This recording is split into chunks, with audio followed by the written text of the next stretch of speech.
Wallace D. Wattle, La science de la richesse, première publication en américain en 1910, traduit en français par Macangé en 2001, un livre légendaire enfin de nouveau disponible. Et maintenant en français. Une sagesse vieille comme le monde. Un programme pas à pas de développement personnel grâce à une vie prospère et bien remplie. Introduction du traducteur. Il y a quelques mois, je suis tombé sur un site web en anglais qui offrait à télécharger un ouvrage de 1910 écrit par un Américain dont je n'avais jamais entendu parler. Le titre était attirant, La science de la richesse, The Science of Getting Rich.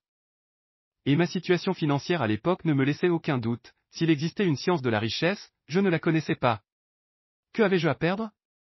C'était gratuit, et le temps que j'y investirais pourrait n'être pas du temps perdu. Je l'ai téléchargé, j'ai commencé à le lire et j'ai terminé les 49 pages du texte original tard dans la nuit. J'ai immédiatement commencé à le mettre en pratique et des choses se sont mises à arriver, des coïncidences, de nouveaux points de vue, des rencontres fructueuses dont une parfaitement invraisemblable. Ma vie est en train de changer lentement, à une vitesse croissante à mesure que j'applique de mieux en mieux mais pas encore aussi bien que je voudrais les principes et pratiques de « La voie certaine » exposés par M. Wattle. Entre-temps, j'ai décidé de faire connaître cet ouvrage à mes amis qui lisaient l'anglais. Ils l'ont copié ou téléchargé, mais il s'est trouvé que beaucoup ne lisaient pas assez bien l'anglais pour comprendre et appliquer ce qu'ils lisaient. Je me suis trouvé submergé de questions. J'ai finalement décidé de traduire l'ouvrage de M. Wattle en français. Ainsi, cet ouvrage est maintenant disponible, non seulement pour mes amis, mais pour tous les francophones purs et durs ou qui ont des difficultés avec l'anglais. Vous pouvez le télécharger gratuitement, le faire connaître, l'offrir à télécharger sur votre site web, le copier et le distribuer à vos parents, associés, amis, relations, collaborateurs, clients, fournisseurs, etc. Sous les strictes conditions suivantes, vous devez le distribuer gratuitement, vous devez distribuer le document intégral non modifié, vous devez respecter les copyrights, celui de l'auteur et celui du traducteur. Vous pouvez naturellement l'accompagner de commentaires à condition que ceux-ci figurent dans un document séparé et ne soient pas intégrés au document original. Quant à moi, sachant qu'il n'y a de vraie compréhension pour chacun que si chacun comprend à partir de son point de vue, j'ai traduit le texte de M. Wattle le plus fidèlement possible, dans les limites de mes capacités, et n'ai ajouté aucun commentaire. Ce que vous allez lire maintenant, c'est le texte de M. Wattle que des hommes et des femmes se transmettent depuis 1910, traduit dans un français le plus clair et le plus simple possible pour que tout le monde puisse le comprendre, et puisse l'appliquer s'il le veut. Certaines affirmations de M. Wattle vous surprendront sans doute, la grande majorité des lecteurs ont eu de grosses surprises. C'est tout à fait normal. Nous sommes conditionnés par la culture dans laquelle nous sommes immergés depuis la petite enfance, et le présent ouvrage ne s'aligne sur aucune culture que je connaisse en fait, il semble même s'opposer en plusieurs points à la culture dominante. Certains des principes développés ici sont donc vraiment nouveaux et surprenants. Est-ce que ça marche? Ça, ce sera à vous de le décider. Macangé, préface de l'auteur. Ce livre n'est pas philosophique mais pratique. C'est un manuel pratique, pas un traité de théorie. Il est destiné aux hommes et aux femmes dont le besoin le plus pressant est l'argent, qui veulent d'abord être riches et philosopher après. Il est destiné à ceux qui veulent des résultats et qui sont désireux de prendre les conclusions scientifiques comme fondement de leurs actions, sans passer par tous les raisonnements qui ont permis d'atteindre ces conclusions. On attend du lecteur qu'il accepte les principes fondamentaux avec confiance, exactement comme il prendrait des principes concernant une loi d'action électrique si elle était formulée par un Marconi ou un Edison. Acceptant les principes fondamentaux avec confiance, il prouvera leur justesse en agissant selon ces principes sans peur ni hésitation. Tout homme ou femme qui agira ainsi deviendra riche avec certitude, car la science appliquée ici est une science exacte, et l'échec est impossible. En écrivant ce livre, j'ai tout sacrifié à la clarté et à la simplicité du style de sorte que tous puissent comprendre. Le plan d'action détaillé dans cet ouvrage est déduit des conclusions de la philosophie.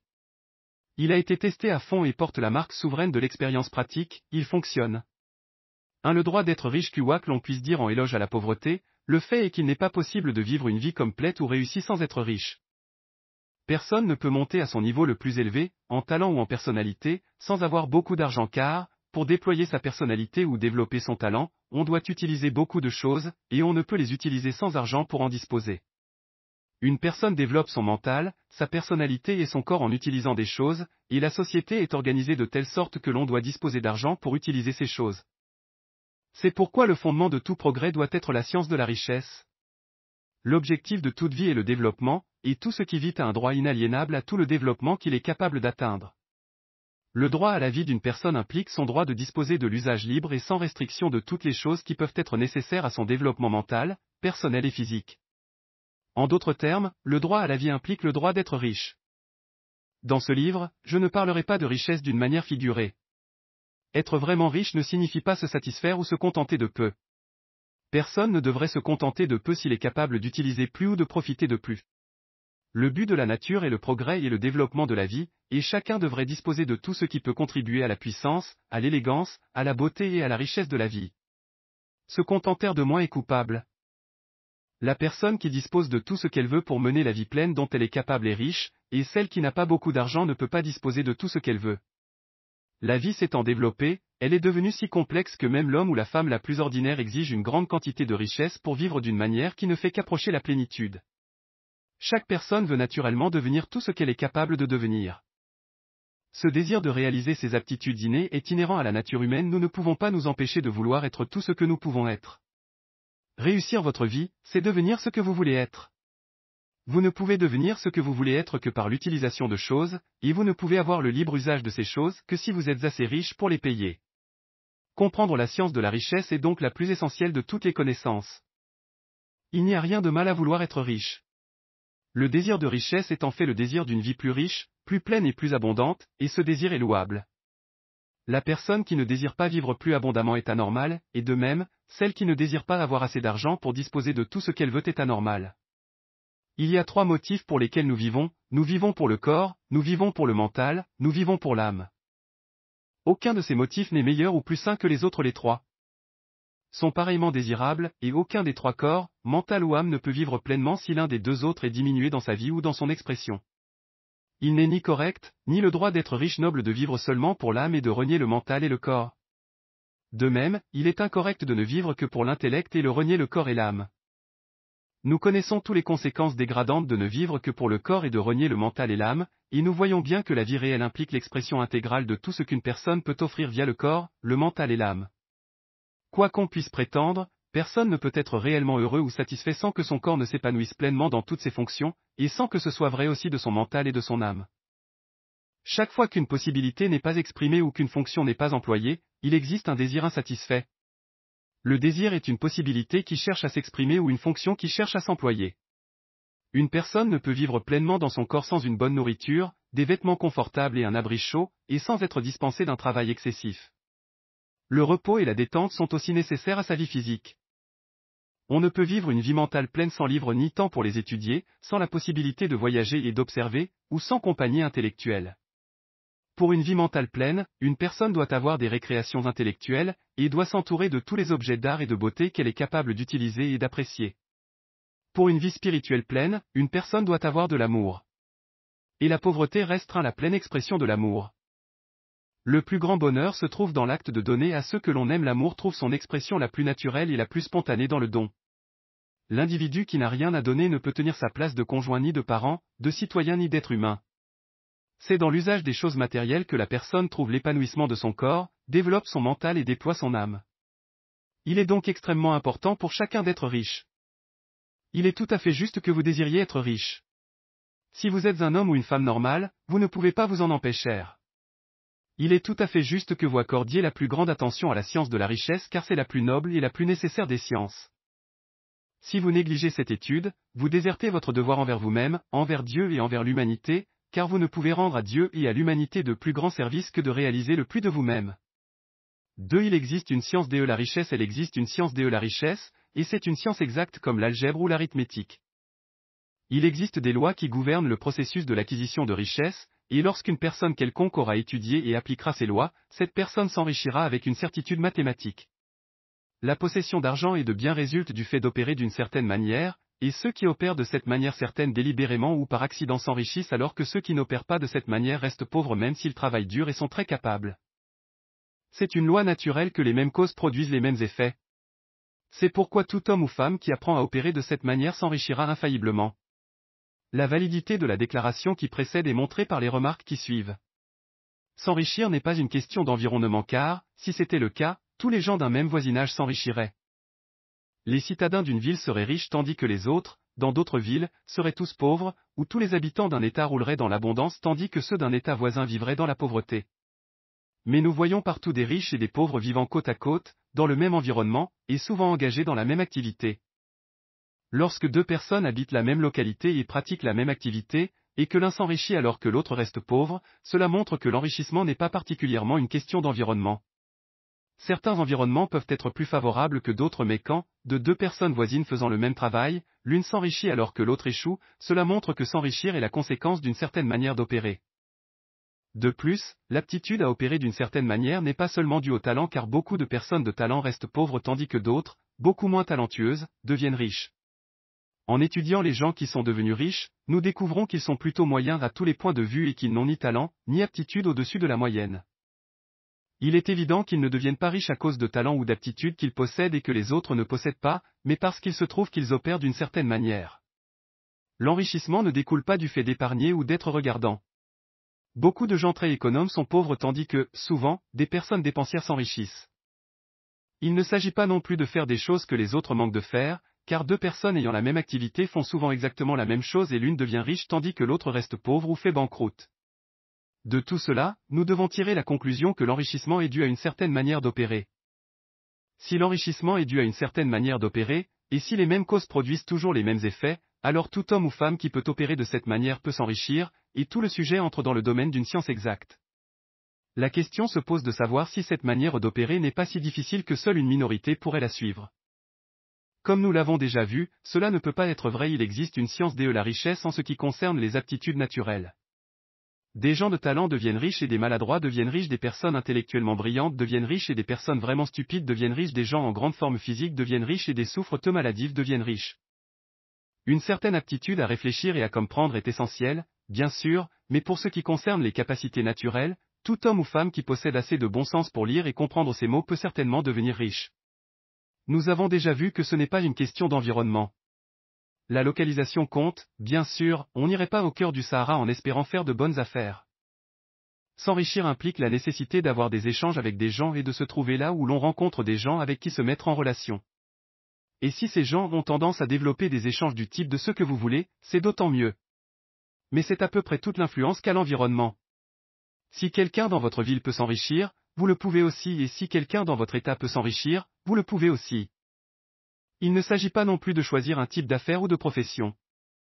Des gens s'enrichissent dans toutes sortes d'affaires et professions, tandis que leurs voisins restent pauvres dans la même activité.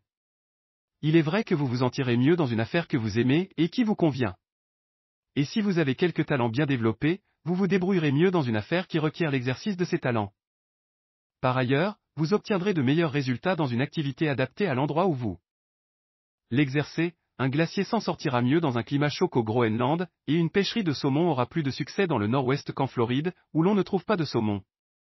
Mis à part ces restrictions générales, votre enrichissement ne dépend pas de l'entreprise où vous travaillez, mais de votre apprentissage à opérer d'une certaine manière.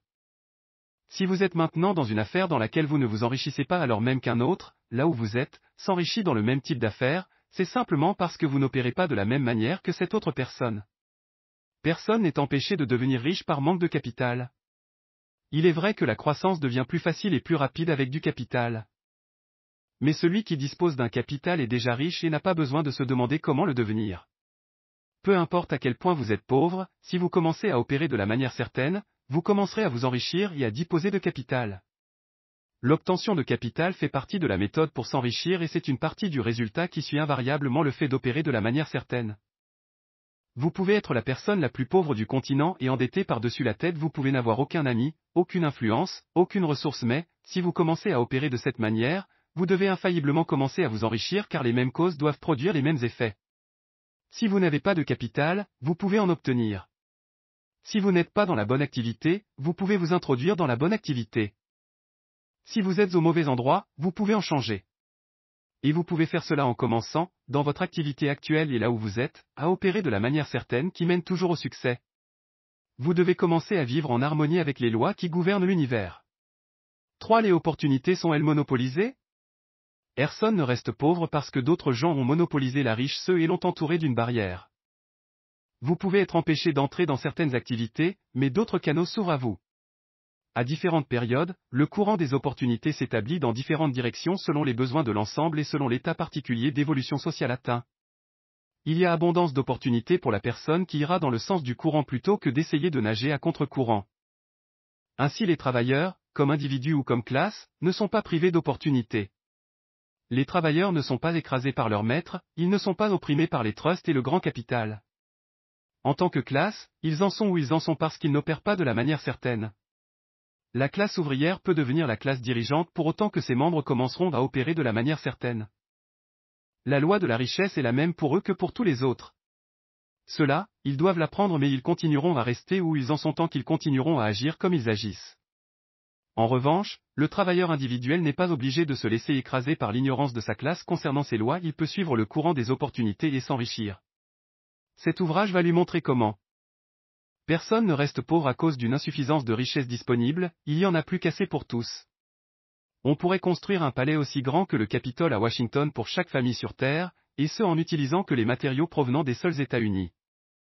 Et sous culture intensive, ce pays pourrait produire assez de laine, de coton, de lin et de soie pour habiller chacun dans le monde d'une manière plus raffinée que Salomon dans toute sa gloire, ainsi qu'assez de nourriture pour nourrir tout le monde royalement. L'approvisionnement visible est pratiquement inépuisable, et l'approvisionnement invisible est réellement inépuisable. Tout ce que vous voyez sur Terre est fait d'une substance originelle d'où proviennent toutes choses. De nouvelles formes sont constamment produites et d'anciennes formes se dissolvent, mais ce sont toutes des formes prises par une seule chose. Il n'y a pas de limite à l'approvisionnement de cette substance originelle, la substance sans forme. L'univers est fait de cette substance, mais tout n'a pas été utilisé pour construire l'univers. Les espaces dans, à travers et entre les formes de l'univers visible sont pénétrés et remplis par la substance originelle, la substance sans forme, la matière première de toute chose. Il pourrait se faire 10 000 fois ce qui a déjà été fait, et même alors nous n'aurions pas épuisé l'approvisionnement de la matière première universelle. En conséquence, personne n'est pauvre parce que la nature serait pauvre ou parce que les réserves seraient insuffisantes. La nature est un entrepôt inépuisable de richesses, l'approvisionnement ne s'arrêtera jamais. La substance originelle est vivante, dotée d'énergie créative et produit constamment plus de formes. Quand les réserves de matériaux de construction seront épuisées, il s'en créera de nouvelles. Lorsque le sol sera épuisé et ne pourra plus fournir de nourriture ou de fibres vestimentaires, les opportunités sont-elles monopolisées? Renouvellera ou de nouveaux sols seront formés. Quand tout l'or et l'argent auront été extraits de la mine, si l'humanité est encore à un niveau de développement social qui nécessite de l'or et de l'argent, de nouvelles réserves seront produites par la substance sans forme. Cette substance répond aux besoins de l'humanité, elle ne laissera pas le monde sans bonnes choses. C'est vrai pour l'humanité collectivement. En tant que groupe, l'espèce est toujours abondamment pourvue, et si des individus sont pauvres, c'est parce qu'ils ne suivent pas la manière certaine d'opérer qui rend l'individu riche. La substance sans forme est intelligente, c'est une substance qui pense. Elle est vivante et continuellement poussée vers plus de vie. L'impulsion naturelle et inhérente à la vie est de chercher à vivre plus, la nature de l'intelligence est de se développer, et la conscience cherche à étendre ses limites et à trouver une expression plus complète. L'univers des formes a été créé par la substance vivante sans forme prenant des formes en vue de s'exprimer plus complètement. L'univers est une grande présence vivante allant toujours, de par sa nature même, vers plus de vie et un fonctionnement plus complet. La nature est formée pour l'avancement de la vie, sa raison d'être est l'augmentation de la vie. À cause de cela, tout ce qui a la possibilité de subvenir à la vie est fourni en abondance. Il ne peut y avoir pénurie à moins que Dieu ne se contredise et n'annule son œuvre même. Vous n'êtes pas pauvre par manque d'approvisionnement en richesse. Il est un fait que je démontrerai un peu plus loin, les ressources de la substance sans forme sont à la disposition de l'homme ou de la femme qui opérera et pensera d'une certaine manière. 4. Le 1er principe DE. La science DE. La richesse à penser est le seul pouvoir capable de produire des richesses tangibles à partir de la substance sans forme. La matière première dont sont faites toutes choses est une substance qui pense, et la pensée d'une forme dans cette substance produit la forme. La substance originelle évolue suivant ces pensées. Toute forme ou processus que vous voyez dans la nature est la manifestation visible d'une pensée dans la substance originelle. Quand la substance sans forme pense une forme, elle prend cette forme. Quand elle pense un mouvement, elle fait ce mouvement. C'est ainsi que toutes choses ont été créées. Nous vivons dans un monde pensé qui fait partie d'un univers pensé. La pensée d'un univers mobile s'est propagée à travers la substance sans forme et celle-ci évolue en suivant. Cette pensée a pris la forme d'un système de planètes et maintient cette forme. La substance pensante prend la forme de sa pensée et se déplace suivant sa pensée. Prenant l'idée d'un système circulant de soleil et de planètes, elle prend la forme de ses corps célestes et les déplace selon cette idée. En pensant à la forme d'un arbre à cajou, qui se développe lentement, elle évolue en conséquence et produit l'arbre, quoique des siècles puissent être nécessaires pour faire le travail. Dans ses créations, la substance sans forme semble se mouvoir en suivant des lignes qu'elle a préétablies. Autrement dit, la pensée d'un acajou ne provoque pas la formation instantanée d'un arbre de 200 ans, mais fait démarrer les forces qui produiront l'arbre selon des règles de croissance préétablies. Toute forme pensée par la substance pensée cause la création de la forme, mais toujours, ou au moins généralement, selon des lignes de croissance et d'action établies. La pensée d'une maison ayant une certaine architecture, si elle était impressionnée dans la substance sans forme, ne causerait pas l'apparition instantanée de la maison, mais pousserait les énergies créatives, travaillant déjà dans les métiers et le commerce, dans les voies requises pour assurer la construction rapide de la maison. Et s'il n'existait pas de canaux par où l'énergie créative pourrait s'exprimer, alors la maison serait directement formée à partir de la substance originelle, sans attendre le lent processus du monde organique et inorganique. Aucune pensée de forme ne peut être impressionnée dans la substance originelle sans provoquer la création de la forme. Une personne est un foyer de pensée et peut créer de la pensée. Toute forme qu'une personne crée de ses mains doit d'abord exister dans sa pensée. On ne peut former quelque chose avant d'avoir pensé cette chose. Jusqu'à aujourd'hui, l'humanité a entièrement limité ses efforts au travail de ses mains en appliquant le travail manuel au monde des formes et en cherchant à changer ou à modifier des formes préexistantes. L'humanité n'a jamais pensé à essayer de provoquer la création de nouvelles formes en impressionnant une pensée dans la substance sans forme.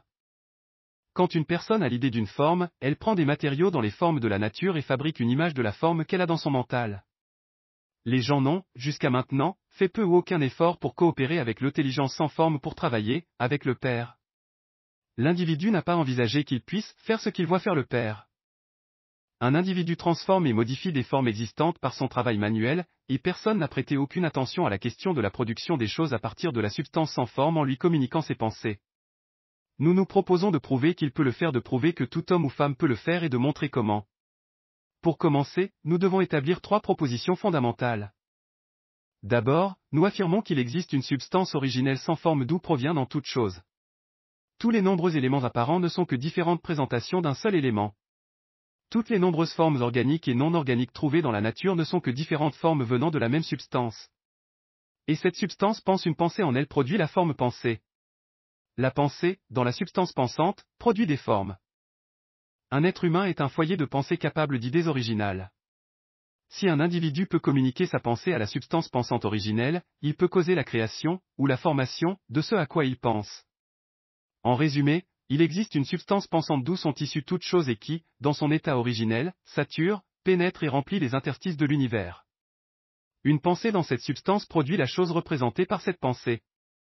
Une personne peut représenter des choses dans sa pensée, et en impressionnant sa pensée dans la substance sans forme, peut causer la création de ce à quoi elle pense. On peut se demander si je peux prouver ces affirmations, et sans entrer dans les détails, je réponds que je peux le faire par la logique et par l'expérience. En raisonnant de l'effet à la cause, du phénomène des formes à la pensée, j'en arrive à une substance pensante originelle, et en raisonnant de la cause à l'effet, j'en arrive au pouvoir d'une personne de causer la création de ce à quoi elle pense. Et par l'expérience, je trouve que le raisonnement est vrai. C'est ma meilleure preuve. Si une personne qui lit ce livre s'enrichit en pratiquant ce qui y est écrit, c'est un point en faveur de ma thèse. Mais si chaque personne qui lit ce livre s'enrichit en pratiquant ce qui y est écrit, c'est une preuve positive jusqu'à ce que quelqu'un pratique le procédé et échoue. La théorie est vraie à moins que le procédé n'échoue, et ce procédé n'échouera pas, car toute personne qui fait exactement ce qui est écrit dans ce livre deviendra riche. J'ai dit que les gens s'enrichissaient en opérant d'une certaine manière, et pour faire ça, les gens doivent s'entraîner à penser d'une certaine manière. La manière d'opérer d'une personne est le résultat direct de la manière dont elle pense. Pour opérer de la manière que vous voulez, vous allez devoir acquérir l'aptitude à penser de la manière que vous voulez. C'est la première étape vers l'obtention de richesse. Et penser ce que vous voulez penser, c'est penser la vérité sans tenir compte des apparences. Tout individu a le pouvoir naturel et fondamental de penser ce qu'il veut penser, mais cela demande bien plus d'efforts que de penser ce qui est suggéré par les apparences. Il est facile de penser ce qui est suggéré par les apparences. Penser vrai sans tenir compte des apparences est laborieux et exige une dépense d'énergie très supérieure à tout autre travail que l'on peut être amené à faire. Il n'y a aucun effort que la majorité des gens évitent autant que celui d'une pensée maintenue et continue. C'est le travail le plus dur au monde. C'est spécialement vrai lorsque la vérité s'oppose aux apparences. Toute apparence dans le monde visible tend à produire une forme correspondante dans le mental de celui qui l'observe, et ceci ne peut s'éviter qu'en maintenant la pensée de la vérité. Observer les apparences de la pauvreté produira les formes correspondantes dans votre propre mental, à moins que vous ne mainteniez la vérité qu'il n'y a pas de pauvreté mais seulement de l'abondance. Penser santé quand on est cerné par les apparences de la maladie, ou penser richesse au milieu des apparences de la pauvreté exige de la puissance, mais quiconque acquiert cette puissance devient mentalement un maître. Cette personne peut conquérir la destinée et peut obtenir ce qu'elle veut. Cette puissance ne peut s'acquérir qu'en s'attachant au fait fondamental derrière toute apparence, l'existence de la substance pensante unique de laquelle et par laquelle toutes choses sont faites. Ensuite, nous devons comprendre la vérité selon laquelle toute pensée maintenue dans cette substance devient une forme, et qu'un individu peut impressionner ses pensées dans cette substance de telle sorte qu'il leur fera prendre forme et devenir des choses visibles.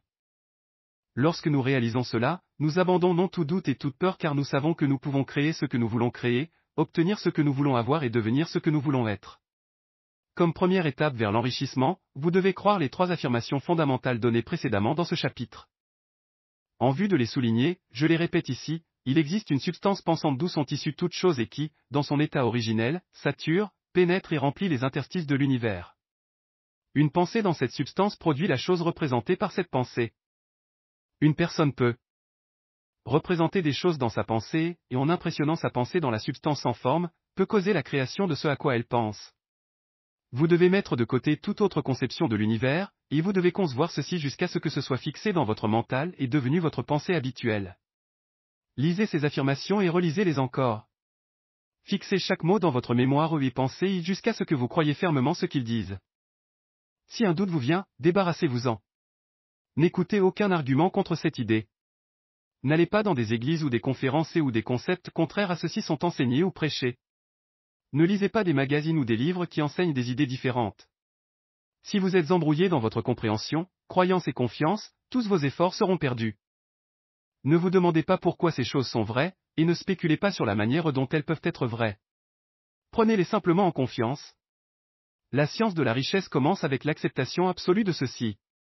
5. Augmenter la VIEOUS. Devez vous débarrasser des derniers vestiges de la vieille idée selon laquelle il existe une déité dont la volonté est que vous soyez pauvre, ou dont les buts peuvent être atteints en vous gardant pauvre. La substance intelligente qui est tout, et dans tout, et qui vit dans tout et vit en vous, est une substance vivante consciente. Étant une substance vivante consciente, elle doit avoir la nature et le désir constitutifs de toute intelligence vivante pour l'augmentation de la vie. Tout ce qui vit doit continuellement chercher l'augmentation de sa vie parce que la vie, par la simple action de vivre, doit s'accroître. Une graine, tombée au sol, déclenche son activité et produit une centaine de graines supplémentaires par le fait qu'elle vit, la vie, en vivant, se multiplie. Elle n'arrête pas de devenir plus. Elle doit le faire ne serait-ce que pour continuer à être. L'intelligence est dans le même besoin d'augmentation continue. Toute pensée que nous avons rend nécessaire une autre pensée, la conscience se développe continuellement. Tout fait que nous apprenons nous conduit à apprendre un autre fait, la connaissance augmente continuellement. Tout talent que nous cultivons amène le désir de cultiver un autre talent, nous sommes soumis à la poussée de la vie qui cherche à s'exprimer, qui nous conduit à toujours savoir plus, faire plus et être plus. Pour savoir plus, faire plus et être plus, nous devons avoir plus. Nous devons utiliser des choses car nous apprenons, faisons et devenons seulement en utilisant des choses. Nous devons nous enrichir pour vivre plus.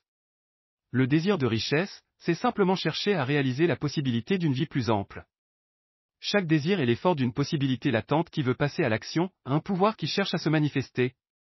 Ce qui vous fait désirer plus d'argent est la même chose que ce qui fait croître une plante, c'est la vie cherchant à s'exprimer plus complètement. La substance vivante unique doit être soumise à cette loi constitutive de toute vie. Elle est imprégnée du désir de vivre plus, et c'est pourquoi elle est soumise à la nécessité de créer des choses. La substance unique désire vivre plus en vous et à travers vous. En conséquence, elle veut que vous ayez tout ce que vous pouvez utiliser. C'est le désir de Dieu que vous soyez riche.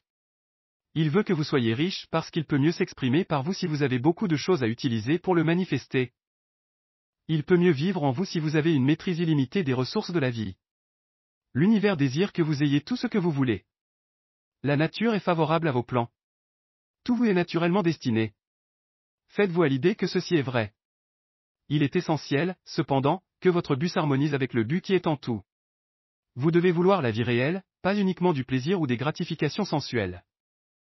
La vie est la mise en œuvre de fonctions, et l'individu ne vit réellement que lorsqu'il utilise chaque fonction physique, mentale et spirituelle dont il est capable, sans excès dans aucune.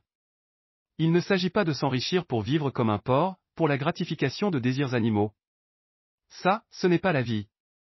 Mais la mise en œuvre de chaque fonction physique fait partie de la vie, et personne ne vit complètement s'il refuse une expression normale et saine aux impulsions du corps.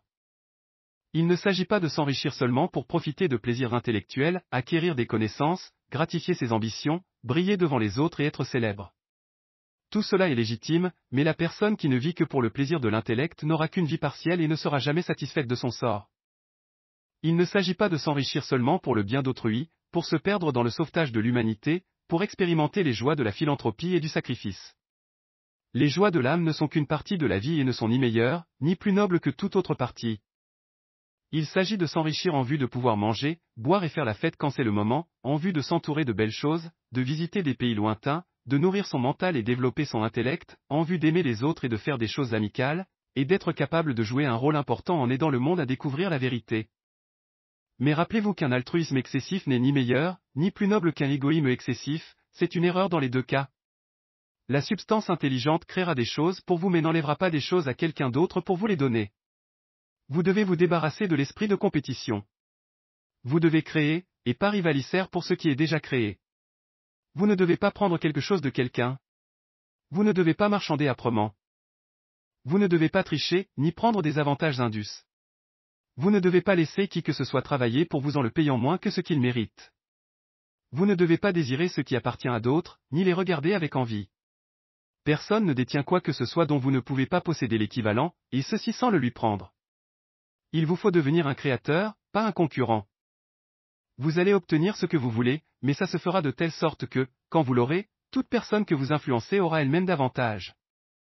Je suis bien conscient qu'il y a des gens qui acquièrent beaucoup d'argent en agissant exactement à l'inverse des propos du paragraphe ci-dessus. Je vous dois un mot d'explication. Des individus de ce genre qui deviennent très riches y arrivent parfois exclusivement grâce à leur extraordinaire esprit de compétition, dans d'autres cas grâce au fait qu'ils alignent inconsciemment leurs actions avec les buts et mouvements de la substance en vue de la croissance via l'évolution industrielle. Rockefeller, Carnegie, Morgan et les autres ont été les agents inconscients de la substance suprême pour le travail nécessaire de systématisation et d'organisation de la production industrielle. À la fin, leur travail contribuera énormément à l'augmentation de la vie pour tous. Mais leurs jours sont pratiquement comptés. Ils ont organisé la production et seront bientôt remplacés par les agents de la masse qui organiseront la machinerie de distribution. Ils sont comme les dinosaures des ères préhistoriques. Ils jouent un rôle nécessaire dans le processus de l'évolution, mais le même pouvoir qui les a produits s'en débarrassera. Et il est bon de garder à l'esprit qu'ils n'ont jamais été vraiment riches, le compte-rendu de la vie privée de la plupart des gens de cette classe montre qu'ils ont été parfaitement abjects et méprisables. Les richesses acquises avec l'esprit de compétition ne sont jamais satisfaisantes. Ni permanentes. Elles sont à vous aujourd'hui et à un autre demain. Rappelez-vous que, si vous voulez vous enrichir d'une manière scientifique et certaine, vous devez vous élever entièrement hors de l'esprit de compétition. Vous ne devez jamais penser un instant que les réserves sont limitées. Dès que vous commencez à penser que tout l'argent est parqué et contrôlé par d'autres, et que vous devez vous employer à faire passer des lois pour stopper ce processus et ainsi de suite, alors vous tombez dans l'esprit de compétition et votre pouvoir de création disparaît aussi longtemps que vous vous entêtez. Et pire, vous allez vraisemblablement arrêter les mouvements créatifs que vous aviez déjà démarrés. Sachez qu'il y a d'innombrables millions de dollars d'or non encore découverts dans les montagnes de la Terre. Et sachez que sinon, davantage seraient créés par la substance pensante pour subvenir à vos besoins. Sachez que l'argent dont vous avez besoin arrivera même si, pour cela, il faut que des milliers d'hommes soient amenés à découvrir de nouvelles mines d'or demain. Ne regardez jamais les réserves visibles. Voyez toujours les richesses illimitées dans la substance sans forme, et sachez qu'elles vous arrivent aussi vite que vous pouvez les recevoir et les utiliser. Personne ne peut, en entassant les réserves visibles, vous empêcher de recevoir ce qui est à vous. Alors ne vous permettez jamais de penser que, si vous ne vous pressez pas, les meilleurs terrains seront pris avant que vous ne soyez prêt à bâtir votre résidence. Ne vous inquiétez pas des trusts et conglomérats de peur qu'ils puissent bientôt posséder toute la terre. Ne craignez pas que vous allez rater ce que vous voulez parce que quelqu'un vous battra au poteau. Cela ne peut tout simplement pas arriver. Vous ne recherchez pas une possession de quelqu'un d'autre, vous faites en sorte que ce que vous voulez soit créé par la substance sans forme, et l'approvisionnement est illimité.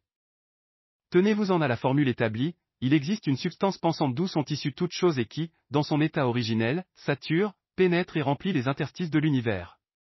Une pensée dans cette substance produit la chose représentée par cette pensée.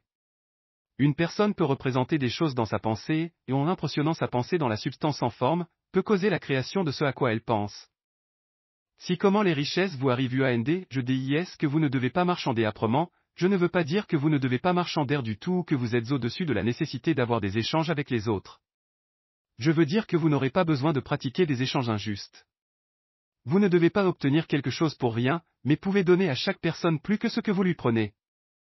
Quand vous achetez, vous ne pouvez pas donner à quelqu'un plus en valeur monétaire que ce que vous lui prenez, mais quand vous vendez, vous pouvez lui donner plus en valeur d'usage que la valeur monétaire que vous lui prenez. Le papier, l'encre et les autres composants de ce livre peuvent ne pas valoir le prix que vous l'avez payé, mais, si les idées suggérées par l'ouvrage vous rapportent des milliers de dollars, vous ne vous êtes pas fait avoir par ceux qui vous l'ont vendu.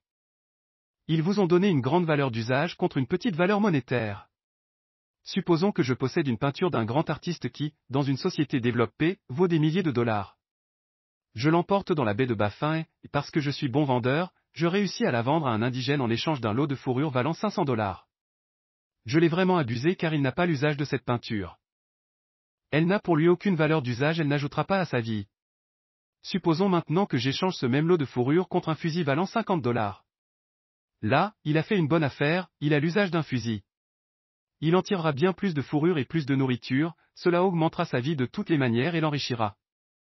Quand vous passez de l'esprit de compétition au plan créatif, vous pouvez examiner vos échanges très strictement et, si vous vendez à quiconque quoi que ce soit qui n'ajoute pas à sa vie plus que ce qu'il vous donne en échange, vous pouvez vous permettre d'arrêter cela. Vous ne devez pas abuser les autres en affaires. Et si vous êtes dans une affaire qui abuse les gens, retirez-vous-en immédiatement. Donnez à chacun plus en valeur d'usage que ce que vous lui prenez en valeur monétaire. Alors vous augmentez la vie dans le monde par chacune de vos transactions. Si des employés travaillent pour vous, ce que vous obtenez d'eux doit valoir plus en valeur monétaire que ce que vous leur payez en salaire, mais vous pouvez organiser votre entreprise de sorte qu'elle soit pénétrée par l'esprit d'avancement.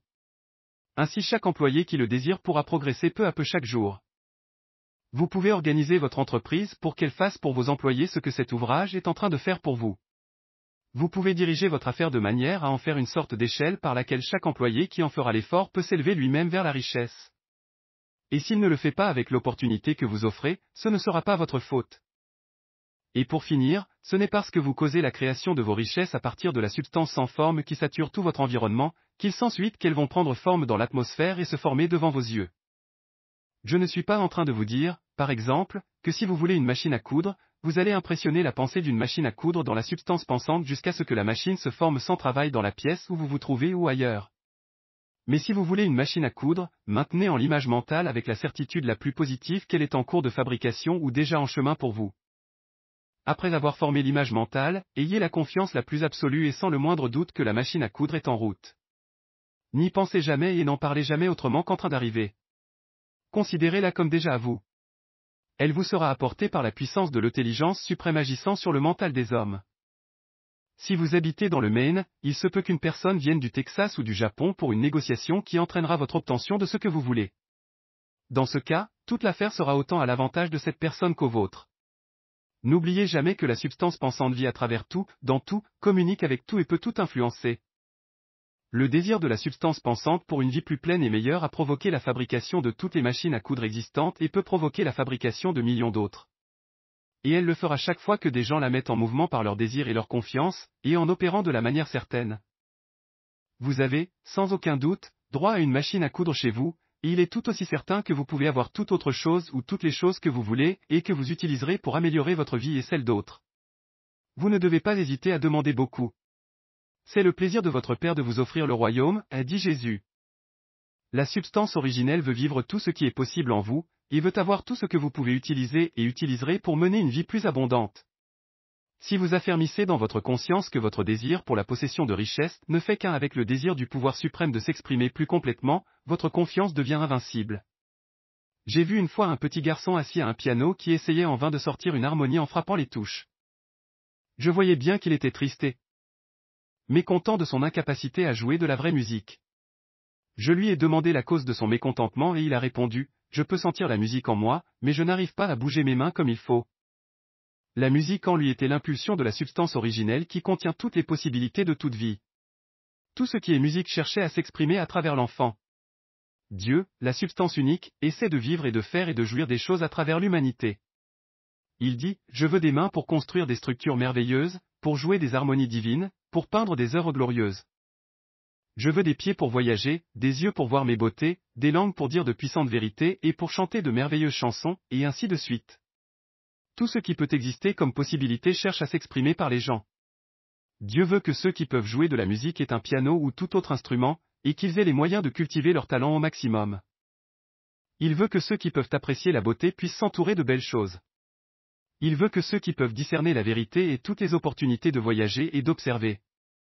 Il veut que ceux qui peuvent apprécier les vêtements soient bien habillés, et que ceux qui peuvent apprécier la bonne nourriture se nourrissent luxueusement. Il veut toutes ces choses parce que c'est lui-même qui en jouit et qui les apprécie, c'est sa création. C'est Dieu qui veut jouer, chanter, jouir de la beauté, proclamer la vérité, porter des vêtements raffinés et manger de la bonne nourriture. C'est Dieu qui travaille en vous pour vouloir et pour agir, et dit l'apôtre Paul. Le désir que vous ressentez pour des richesses, c'est l'infini qui cherche à s'exprimer en vous, comme il cherchait à s'exprimer dans le petit garçon au piano. Alors vous ne devez pas hésiter à demander beaucoup. Votre rôle est d'être précis et d'exprimer votre désir à Dieu. C'est un point difficile pour beaucoup de gens. Ils retiennent quelque chose de la vieille idée que la pauvreté et l'auto-sacrifice plaisent à Dieu. Ils envisagent la pauvreté comme faisant partie du plan, une nécessité de la nature. Ils ont l'idée que Dieu a fini son travail, fait tout ce qui pouvait être fait, donc que la majorité des gens doivent rester pauvres parce qu'il n'y en a pas assez pour s'en sortir. Ils s'accrochent tellement à cette pensée erronée qu'ils ont honte de demander de la richesse. Ils essaient de ne pas vouloir plus qu'une très modeste compétence, juste assez pour vivre assez confortablement. Je me souviens du cas d'un étudiant à qui on avait dit qu'il devait mettre dans son mental une image claire des choses qu'il voulait, de sorte que la pensée créative de ces choses pourrait s'impressionner dans la substance sans forme. C'était un homme très pauvre vivant en location et n'ayant d'argent que ce qu'il gagnait au jour le jour, et il ne pouvait saisir le fait que toute richesse était sienne. Alors, après avoir bien réfléchi, il décida qu'il pouvait raisonnablement demander un nouveau tapis pour sa meilleure pièce et un poêle à charbon pour chauffer la maison durant la saison froide. En suivant les instructions de ce livre, il a obtenu ces choses en quelques mois. Et alors il a commencé à réaliser qu'il n'avait pas demandé assez. Il a parcouru la maison dans laquelle il vivait et a imaginé toutes les améliorations qu'il voudrait y faire. Il a ajouté mentalement une baie vitrée ici et une chambre là, jusqu'à ce que l'image de son habitation soit complète dans son mental. Ensuite, il a imaginé l'ameublement. Gardant l'image complète dans son mental, il a commencé à opérer de la manière certaine et à évoluer vers ce qu'il voulait. Aujourd'hui, il possède la maison et l'a fait modifier d'après l'image dans son mental. Et maintenant, avec une confiance plus grande, il vise plus haut. Il lui a été accordé selon sa foi, et c'est la même chose pour vous et pour chacun d'entre nous. C'est la gratitude. Chapitre précédent a montré au lecteur que la première étape vers la richesse est de communiquer l'idée de ce que vous voulez à la substance sans forme. C'est exact et vous allez voir que, pour y parvenir, il devient nécessaire de vous mettre en relation avec l'intelligence sans forme d'une façon équilibrée. Assurer cette relation équilibrée est une question d'une importance si fondamentale et si vitale que je vais y consacrer ce chapitre et vous donner des instructions qui, si vous les suivez, vous mettront avec certitude en parfaite union mentale avec le pouvoir suprême, ou Dieu. La totalité du processus d'ajustement mental et d'harmonie peut être résumée en un mot, gratitude. Pour commencer, vous croyez qu'il existe une substance intelligente d'où viennent toutes choses. Ensuite, vous croyez que cette substance vous donne tout ce que vous désirez. Et enfin, vous vous mettez en relation avec elle par un sentiment de profonde gratitude. Beaucoup de gens qui ordonnent leur vie correctement à tous les autres points de vue se maintiennent dans la pauvreté par leur manque de gratitude. Après avoir reçu un cadeau de Dieu, ils coupent la ligne qui les relie en négligeant de faire un accusé de réception. Il est facile de comprendre que plus nous vivons à proximité de la source de richesse, plus nous recevrons de richesse. Et il est aussi facile de comprendre que l'âme qui est toujours reconnaissante vit plus proche de Dieu que celle qui ne le regarde jamais avec reconnaissance. Plus nous nous fixons mentalement sur le suprême quand de bonnes choses nous arrivent, plus nous recevrons de bonnes choses et plus rapidement elles nous arriveront. Et la raison en est simplement que l'attitude mentale de reconnaissance rapproche le mental de la source d'où vient le motif de la reconnaissance. Si c'est pour vous une idée nouvelle que la gratitude vous établit en une meilleure union mentale avec les énergies créatives de l'univers, examinez la chose soigneusement et vous verrez que c'est vrai.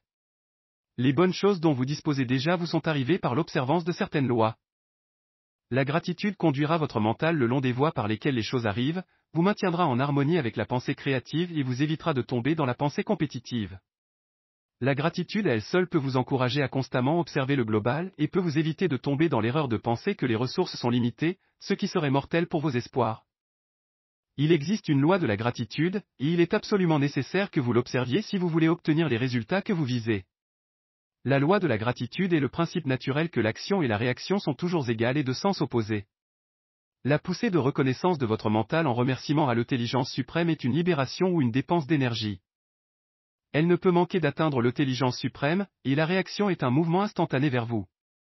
Tire la nuit sur Dieu et il tirera la nuit sur toi. Ceci est une déclaration psychologiquement vraie. Et si votre gratitude est forte et la gratitude constante, la réaction dans le substance sans forme sera forte et continue, le mouvement des choses que vous voulez sera toujours orienté vers vous. Remarquez l'attitude de reconnaissance que prenait Jésus, comment il semblait toujours dire, « Je te remercie, Père, de m'écouter ». Vous ne pouvez pas déployer beaucoup de puissance sans gratitude car c'est la gratitude qui vous maintient associé à la puissance. Mais la valeur de la gratitude ne consiste pas seulement à vous apporter plus d'avantages dans le futur. Sans gratitude, vous ne pouvez pas longtemps échapper aux pensées négatives concernant la manière dont vont les choses. Au moment où vous permettez à votre mental de ressasser négativement les choses comme elles sont, vous commencez à perdre du terrain. Vous fixez votre attention sur le commun, l'ordinaire, l'incomplet, le souillé et le méprisable et votre mental prend la forme de ces choses. Vous allez ensuite transmettre ces formes ou images mentales à la substance sans forme. Et le commun, l'ordinaire, l'incomplet, le souillé et le méprisable vont vous arriver. Permettre à votre mental de ressasser l'inférieur, c'est devenir inférieur et vous entourer des choses inférieures. À l'inverse, fixer votre attention sur le meilleur, c'est vous entourer du meilleur et devenir le meilleur. Le pouvoir créatif, en nous, nous transforme en l'image de ce à quoi nous accordons notre attention. Nous aussi sommes d'une substance pensante, et la substance pensante prend toujours la forme de ce à quoi elle pense. Le mental reconnaissant est constamment fixé sur le meilleur. Il tend donc à devenir le meilleur. Il prend la forme ou le caractère du meilleur et recevra le meilleur. Par ailleurs, la confiance naît de la gratitude. Le mental reconnaissant attend continuellement de bonnes choses, et son attente devient confiance. La réaction de la gratitude sur le mental d'une personne produit la confiance, et chaque expression de reconnaissance augmente la confiance. La personne qui n'éprouve pas de sentiment de gratitude ne peut pas garder longtemps une confiance vivace, et vous ne pouvez pas vous enrichir par la méthode créative sans confiance durable, comme nous le verrons dans les chapitres suivants. Il est donc nécessaire de cultiver l'habitude de la gratitude pour chaque bonne chose qui vous arrive, et d'être continuellement reconnaissant. Et parce que tout a contribué à votre avancement, vous devriez inclure tout dans votre gratitude. Ne perdez pas beaucoup de temps à penser ou à parler des défauts et mauvaises actions de ceux qui sont au pouvoir. Leur organisation du monde a créé vos opportunités, tout ce que vous obtenez vous arrive réellement grâce à eux. Ne vous énervez pas contre les politiciens corrompus. S'ils n'étaient pas là, nous vivrions dans l'anarchie et vos opportunités seraient fortement réduites. Dieu a travaillé longuement et très patiemment pour nous amener là où nous en sommes mais quant au développement industriel et au gouvernement, et il avance dans son travail. Il n'y a pas le moindre doute qu'il se débarrassera des plutocrates, des magnats des trusts, des capitaines d'industrie et des politiciens aussitôt qu'on pourra s'en passer mais en attendant, ils sont tous très nécessaires. Rappelez-vous qu'ils contribuent à mettre en place les lignes de transmission le long desquelles vos richesses vous arriveront, et soyez-en reconnaissants. Cela vous mettra en relation harmonieuse avec ce qu'il y a de bon en toute chose, et ce qu'il y a de bon en toute chose viendra à vous.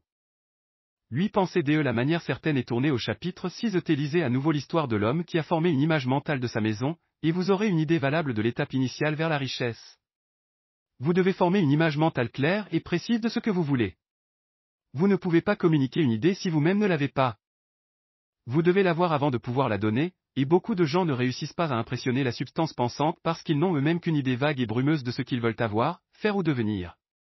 Il n'est pas suffisant d'avoir un désir général de richesse pour faire le bien. Tout le monde a ce désir. Il n'est pas suffisant d'avoir un désir de voyager, de voir des choses, de vivre plus pleinement, etc. Tout le monde a aussi ses désirs. Si vous deviez envoyer un télégramme à un ami, vous ne lui enverriez pas les lettres de l'alphabet dans l'ordre en le laissant construire le message, et vous n'enverriez pas non plus des mots pris au hasard dans un dictionnaire.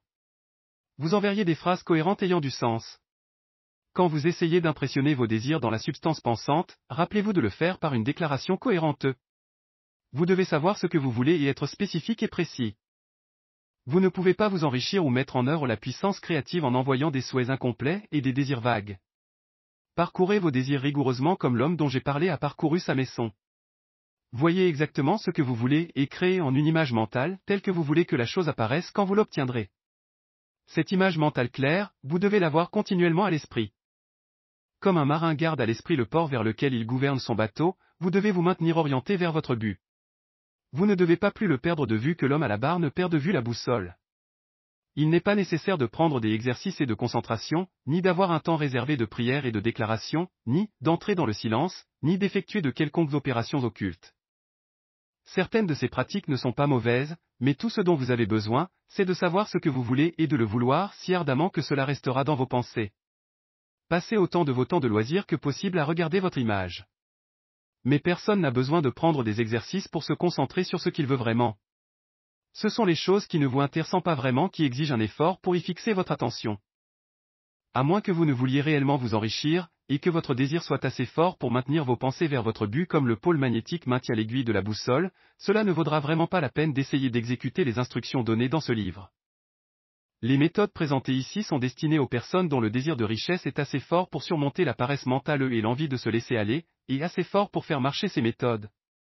Donc, plus clair et précise vous créez votre image et plus vous l'observez dans tous ces détails agréables, plus votre désir sera fort. Et plus votre désir sera fort, plus il vous sera facile de maintenir votre mental fixé sur l'image de ce que vous voulez. Il faut cependant quelque chose de plus que simplement voir l'image clairement. Si c'est tout ce que vous faites, vous n'êtes qu'un rêveur et n'aurez que peu ou pas de pouvoir de concrétiser. Derrière votre vision claire doit exister le but de la réaliser, de la faire se manifester de manière tangible. Et derrière ce but doit exister une confiance invincible et constante que ce que vous voulez est déjà à vous, que c'est proche et que vous n'avez plus qu'à en prendre possession. Vivez mentalement dans la nouvelle maison jusqu'à ce qu'elle prenne forme autour de vous physiquement. Dans le domaine mental, entrez dans la jouissance complète de la chose que vous voulez. Quoi que tu demandes quand tu pries, crois que tu le reçois et tu l'auras, dit Jésus. Voyez les choses que vous voulez comme si elles étaient réellement autour de vous tout le temps. Imaginez-vous en train de les posséder et de les utiliser. Utilisez-les en imagination comme vous les utiliserez quand elles seront en votre possession. Vivez avec votre image mentale jusqu'à ce qu'elle soit claire et distincte, puis prenez l'attitude mentale de possession de chaque chose dans cette image. Prenez en possession mentalement avec la totale certitude que c'est réellement à vous. Affermissez cette possession mentale. N'abandonnez à aucun moment la conviction que c'est vrai. Et n'oubliez pas ce qui a été dit au chapitre précédent à propos de la gratitude, soyez aussi reconnaissant pour tout, durant tout le temps que vous l'attendez, que vous prévoyez de l'être quand cela aura pris forme. La personne qui peut sincèrement remercier Dieu pour les choses qu'il ne possède encore qu'en imagination à une fois réelle. Elle s'enrichira. Elle causera la création de tout ce qu'elle veut. Vous n'avez pas besoin de prier sans arrêt pour ce que vous voulez. Il n'est pas nécessaire de répéter chaque jour à Dieu ce que vous voulez. Votre rôle est de formuler intelligemment votre désir pour les choses qui contribuent à une vie plus pleine, et d'arranger ces choses en un ensemble cohérent, puis d'impressionner cet ensemble de désirs dans la substance sans forme, qui a le pouvoir et le désir de vous apporter ce que vous voulez. Vous ne provoquez pas cette impression par la répétition de suites de mots, vous la provoquez en maintenant la vision avec le but déterminé de l'atteindre et la confiance profonde que vous l'atteignez effectivement. La réponse à la prière ne dépend pas de votre foi lorsque vous parlez mais de votre foi lorsque vous travaillez. Vous ne pouvez pas impressionner Dieu en réservant un jour spécial de sabbat pour lui dire ce que vous voulez puis en l'oubliant le reste de la semaine. Vous ne pouvez pas l'impressionner en réservant des heures spéciales de prière dans votre oratoire si, ensuite, vous mettez cela de côté jusqu'à la prochaine heure de prière. La prière orale est utile et entraîne un effet, surtout sur vous-même, en clarifiant votre vision et en renforçant votre foi mais ce n'est pas votre demande orale qui vous obtient ce que vous voulez. Pour vous enrichir, vous n'avez pas besoin d'une douceur de prière, vous devez prier sans arrêt. Et par prier, j'entends, maintenir assidûment votre vision, avec le but de causer sa création dans l'univers matériel et la certitude que vous êtes en train de le faire. Crois que tu le reçois. Après avoir clairement formé votre vision, toute l'affaire se résume à recevoir. Lorsque vous l'avez formée, il est bon de faire une déclaration orale pour remercier le Suprême. À partir de ce moment, vous devez mentalement recevoir ce que vous demandez. Vivez dans la nouvelle maison, portez les beaux vêtements, conduisez la voiture, partez en voyage et planifiez avec confiance de plus grands voyages. Pensez à, et parlez de, toutes les choses que vous avez demandées en termes de possession réelle et actuelle. Imaginez un environnement et une condition financière exactement comme vous les voulez puis, mentalement, vivez tout le temps dans cet environnement et cette condition financière jusqu'à ce qu'ils prennent forme physique. Prenez garde, cependant, de ne pas faire ceci comme un simple rêveur et bâtisseur de châteaux en Espagne. Tenez-vous à la certitude que ce que vous imaginez est en cours de réalisation et à votre intention de le réaliser. Rappelez-vous que, dans l'emploi de l'imagination, c'est la certitude et l'intention qui font la différence entre le scientifique et le rêveur. Et ayant appris cela, c'est ici que vous devez apprendre l'utilisation correcte de la volonté. 9. L'utilisation de la volonté OUR entreprendre vous enrichir d'une manière scientifique, vous n'essayez pas d'exercer la puissance de votre volonté en dehors de vous-même. Vous n'en avez, de toute manière, pas le droit. Il est mauvais d'exercer votre volonté sur d'autres hommes et femmes pour les obliger à faire ce que vous voulez. Il est évidemment aussi incorrect de contraindre les gens par votre puissance mentale que de le faire par votre puissance physique. Si contraindre par la force physique réduit les gens en esclavage, contraindre par des moyens mentaux donne exactement le même résultat, la seule différence est dans la méthode. Si prendre des choses aux gens par force physique est du vol, les prendre par la force mentale est aussi du vol. Il n'y a aucune différence de principe. Vous n'avez pas le droit d'utiliser votre puissance mentale sur une personne, même pour son bien, car vous ne savez pas ce qui est son bien. Le science de l'enrichissement ne nécessite pas que vous exerciez votre pouvoir ou votre force sur quiconque, de quelque manière que ce soit. Il n'y en a pas le moins docteur besoin. Et en fait, toute tentative d'exercer votre volonté sur les autres tendra seulement à vous faire échouer dans vos buts. Vous n'avez pas à exercer votre volonté sur des choses pour les obliger à venir à vous. Ce serait simplement essayer d'obliger Dieu, et ce serait stupide et inutile. Vous n'avez pas plus besoin d'essayer d'obliger Dieu à vous donner de bonnes choses que vous n'avez besoin d'utiliser votre force de volonté pour faire lever le soleil. Vous n'avez pas à exercer votre force de volonté pour conquérir une déité malveillante, ou pour obliger des forces entêtées et rebelles à faire ce qui vous convient. La substance est bienveillante à votre égard, et elle est plus désireuse de vous donner ce que vous voulez que vous ne l'êtes de le recevoir. Pour vous enrichir, vous devez seulement exercer votre force de volonté sur vous-même. Quand vous savez quoi penser et quoi faire, vous devez utiliser votre volonté pour vous imposer de penser et de faire les choses correctes. Ceci est l'emploi légitime de la volonté pour obtenir ce que vous voulez, l'utiliser pour vous maintenir sur la bonne voie. Employez votre volonté pour penser et opérer de la manière certaine. N'essayez pas de projeter votre volonté ou vos pensées ou votre mental pour agir sur les choses ou sur les gens. Gardez votre mental près de vous, c'est là qu'il peut le plus. Utilisez votre mental pour former l'image de ce que vous voulez et pour conserver cette vision avec certitude et intention. Et utilisez votre volonté pour maintenir votre mental sur les rails. Plus votre certitude et votre but sont uniformes et continus, plus vous deviendrez riche rapidement parce que vous ne causerez que des impressions positives dans la substance, et que vous ne les neutraliserez ni ne les contrebalancerez par des impressions négatives. L'image de vos désirs, gardée avec certitude et intention, est prise par la substance sans forme et la pénètre à grande distance à travers tout l'univers pour ce que nous en savons. À mesure que cette impression se répand, tout se met en mouvement vers sa réalisation. Toutes choses vivantes, inanimées ou non encore créées sont actionnées vers la création de ce que vous voulez. Toutes les forces commencent à s'exercer dans ce sens. Tout commence à bouger vers vous. Les pensées des gens partout sont influencées pour faire ce qui est nécessaire à la réalisation de vos désirs, et ils travaillent pour vous sans le savoir. Mais vous pouvez tout annuler en émettant une impression négative dans la substance sans forme. Le doute ou le scepticisme sont aussi sûrs de démarrer un mouvement d'éloignement que la confiance et l'intention le sont de démarrer un mouvement vers vous. C'est en ne comprenant pas ça que beaucoup de gens échouent. Chaque heure et moment que vous passez en laissant s'exprimer les doutes et les peurs, chaque heure que vous passez à vous inquiéter, chaque heure où votre âme est possédée par le manque de conviction établit un courant d'éloignement de vous qui touche tout le domaine de la substance intelligente. Toutes les promesses sont destinées à ceux qui y croient, et à ceux-là seulement. Puisque cette certitude est si importante, il vous appartient de maîtriser vos pensées, et puisque votre certitude est principalement formée par les choses que vous observez et auxquelles vous pensez, il est important de choisir soigneusement ce à quoi vous accordez votre attention. Et c'est là qu'intervient l'emploi de la volonté, car c'est par votre volonté que vous déterminez ce sur quoi vous fixerez votre attention. Si vous voulez vous enrichir, vous ne devez pas entreprendre une étude de la pauvreté. On ne suscite pas quelque chose en pensant à son opposé. On n'acquiert pas la santé en étudiant la maladie et en y pensant, on n'élève pas la morale en étudiant le péché et en y pensant, personne ne devient riche en étudiant la pauvreté et en y pensant.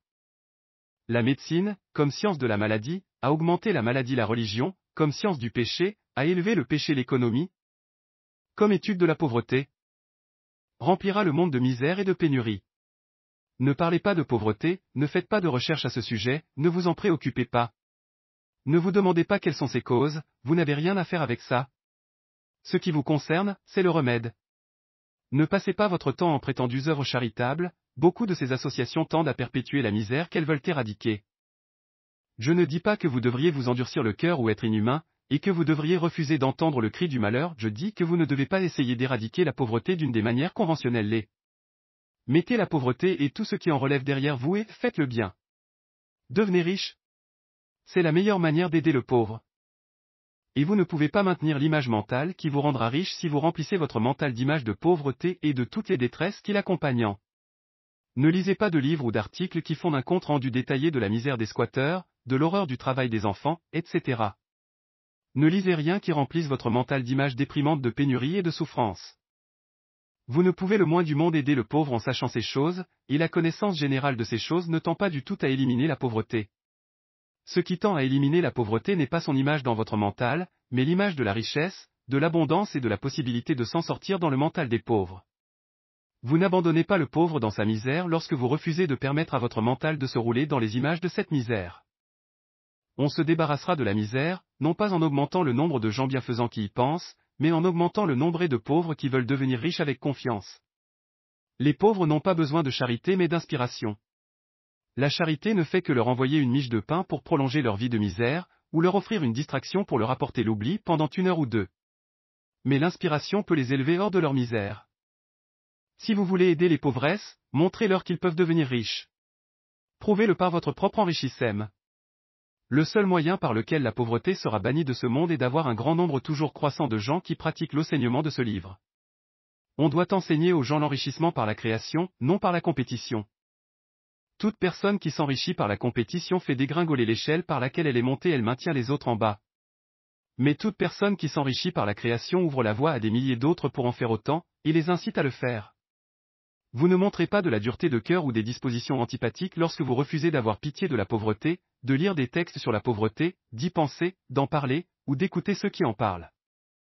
Utilisez la puissance de votre volonté pour vous tenir hors du sujet de la pauvreté, et pour fixer votre pensée, avec confiance et intention, dans votre vision de ce que vous voulez et que vous êtes en train de créer. Dis plus sur l'utilisation de la volonté OUS. Ne pouvez pas maintenir une vision de richesse vraie et claire si vous tournez constamment votre attention sur des images d'opposés, qu'elles soient extérieures ou imaginaires. Ne parlez pas de vos anciens problèmes financiers, si vous en aviez eu. N'y pensez pas du tout. Ne parlez pas de la pauvreté de vos parents ou de la dureté de votre prime jeunesse. Faire quelque chose de la sorte, c'est, au moment où vous le faites, vous classer mentalement parmi les pauvres et cela, c'est sûr, stoppera le mouvement des choses vers vous. Mettez la pauvreté et tout ce qui y touche derrière vous. Vous avez accepté comme correcte une certaine théorie de l'univers, et vous faites reposer tous vos espoirs de bonheur sur sa validité. Que pouvez-vous gagner à prêter attention à des théories opposées? Ne lisez pas de livres qui disent que la fin du monde est proche, et ne lisez pas les écrits des fouilleurs de boue et des philosophes pessimistes qui disent que le monde se dégrade vers le diable. Le monde ne va pas au diable, il va vers Dieu. C'est un devenir merveilleux. C'est vrai qu'il peut y avoir beaucoup de choses dans les conditions actuelles qui sont esséurantes, mais quel est l'intérêt de les étudier alors qu'elles sont en train d'aller vers leur fin, sachant que leur étude même tend simplement à retarder leur fin et à les garder avec nous? Pourquoi donner du temps et de l'attention à des choses qui vont disparaître grâce au progrès de l'évolution, alors que vous pouvez accélérer leur fin simplement en faisant avancer cette évolution en ce qui vous concerne?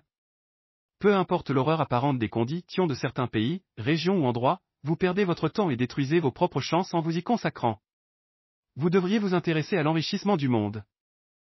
Pensez à la richesse vers laquelle va le monde plutôt qu'à la pauvreté d'où il sort, et gardez à l'esprit que le seul moyen pour vous d'aider le monde à s'enrichir est de vous enrichir vous-même par la méthode créative et non par la méthode compétitive.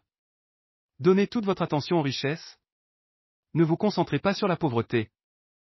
Chaque fois que vous pensez aux pauvres ou que vous en parlez, pensez et parlez d'eux comme de gens qui vont devenir riches, qui doivent être félicités plutôt que plaints. Alors ceux-là et d'autres se sentiront inspirés et vont commencer à chercher à s'en sortir. Quand je dis que vous devez consacrer tout votre temps et toutes vos pensées à la richesse, cela ne signifie pas que vous devez être sordide ou avare. Sur le plan compétitif, la lutte pour s'enrichir est un combat pervers pour contrôler les autres, mais tout change quand on en arrive à l'esprit créateur. Tout ce qui est possible dans la voie de la grandeur, du service aux autres et d'une œuvre éminente vient par le moyen de l'enrichissement, parce que tout est rendu possible par l'utilisation des chaussées. Je le répète, vous ne pouvez rien viser de plus grand ou plus noble que de devenir riche, et vous devez fixer votre attention sur votre image mentale de richesse à l'exclusion de tout ce qui pourrait tendre à embrumer ou à obscurcir cette vision. Quelques personnes restent pauvres parce qu'elles sont ignorantes du fait qu'il y a de la richesse pour elles, et cette possibilité peut leur être démontrée au mieux par la preuve de la voie vers l'enrichissement manifestée par votre propre personne et votre pratique. D'autres sont pauvres, quoiqu'elles devinent qu'il existe un moyen de s'en sortir, parce qu'elles sont trop paresseuses intellectuellement pour faire l'effort mental nécessaire à trouver ce moyen et le mettre en œuvre. Pour celles-ci, la meilleure chose que vous puissiez faire est d'exciter leur désir en montrant le bonheur qui vient d'une richesse intègre. D'autres encore sont pauvres, quoiqu'elles aient quelques notions de la science, parce qu'elles se sont entembourbées et perdues dans un labyrinthe de théories qu'elles ne savent pas quelle route prendre. Elles tentent un mélange de beaucoup de systèmes et échouent dans tous. Pour celles-ci, de nouveau, la meilleure chose à faire est de leur montrer la manière correcte de faire par votre propre personne et pratique. Un gramme de pratique vaut une tonne de théorie. La meilleure chose que vous puissiez faire pour le monde est de tirer le plus de vous-même. Vous ne pouvez servir Dieu et l'humanité d'aucune manière plus efficace que de devenir riche par la méthode créative, bien entendu, et non par la méthode compétitive. Autre chose, nous affirmons donner en détail les principes de la science de la richesse, et si c'est vrai? Vous n'avez pas besoin de lire quelque autre livre que ce soit sur le sujet. Ceci peut sembler étroit d'esprit et arrogant, mais examinez le point, il n'y a pas de méthode d'opération en arithmétique autre que l'addition, la soustraction, la multiplication et la division, c'est tout. Il ne peut y avoir, en géométrie, qu'une seule plus courte distance entre deux points. Il n'y a qu'une manière de penser scientifiquement, et ça consiste à penser de la manière qui conduit au but le plus directement et le plus simplement. Personne n'a encore formulé un système plus bref et moins complexe que celui présenté ici. On en a retiré tout ce qui n'est pas essentiel. Quand vous commencez cette méthode, mettez toutes les autres de côté. Sortez-les aussi de votre pensée. Lisez ce livre chaque jour. Gardez-le avec vous. Confiez-le à votre mémoire. Ne pensez à aucun autre système ou théorie, sinon vous allez commencer à avoir des doutes, à manquer de confiance, à hésiter dans vos pensées, et ensuite, vous commencerez à échouer. Après avoir réussi et être devenu riche, vous pourrez étudier d'autres systèmes autant que vous voudrez. Et ne lisez que les commentaires les plus optimistes sur les nouvelles du monde, ceux qui s'accordent avec votre image. Par ailleurs, ne jouez pas avec la théosophie, le spiritualisme ou autres pratiques du même genre. Peut-être que les morts vivent encore et sont proches, mais, si c'est le cas, laissez-les tranquilles et mêlez-vous de vos affaires. Où que puissent être les esprits des morts, ils ont leurs propres problèmes à régler et nous n'avons aucun droit d'interférer. Nous ne pouvons pas les aider et il est tout à fait douteux qu'ils puissent nous aider, ou que nous ayons aucun droit de prendre leur temps s'ils le pouvaient. Laissez tranquilles les morts et trépassez et résolvez votre propre problème, devenez riche.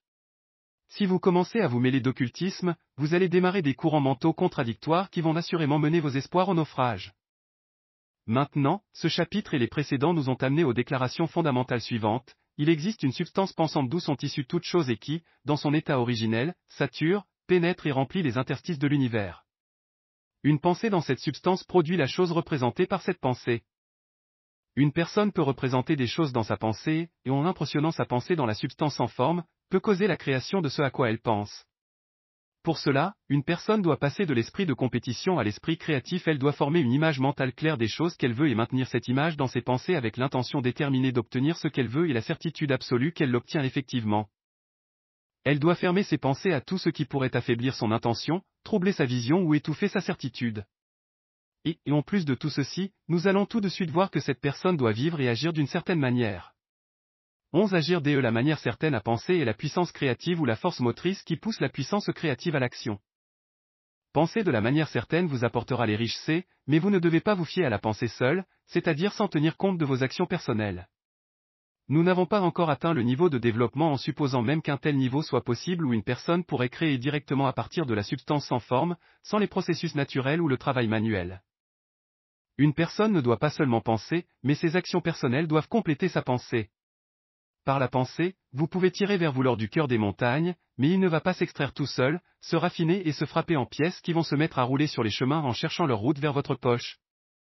Sous l'effet de la puissance de l'Esprit suprême, les affaires des gens vont s'ordonner de telle manière que quelqu'un sera conduit à extraire l'or pour vous. Les transactions économiques d'autres personnes vont s'orienter de telle sorte que l'or vous sera apporté.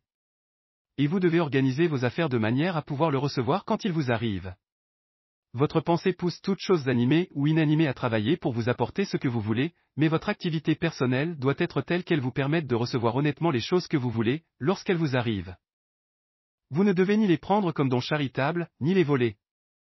Vous devez donner à chacun plus en valeur d'usage que la valeur monétaire de ce qu'il vous donne.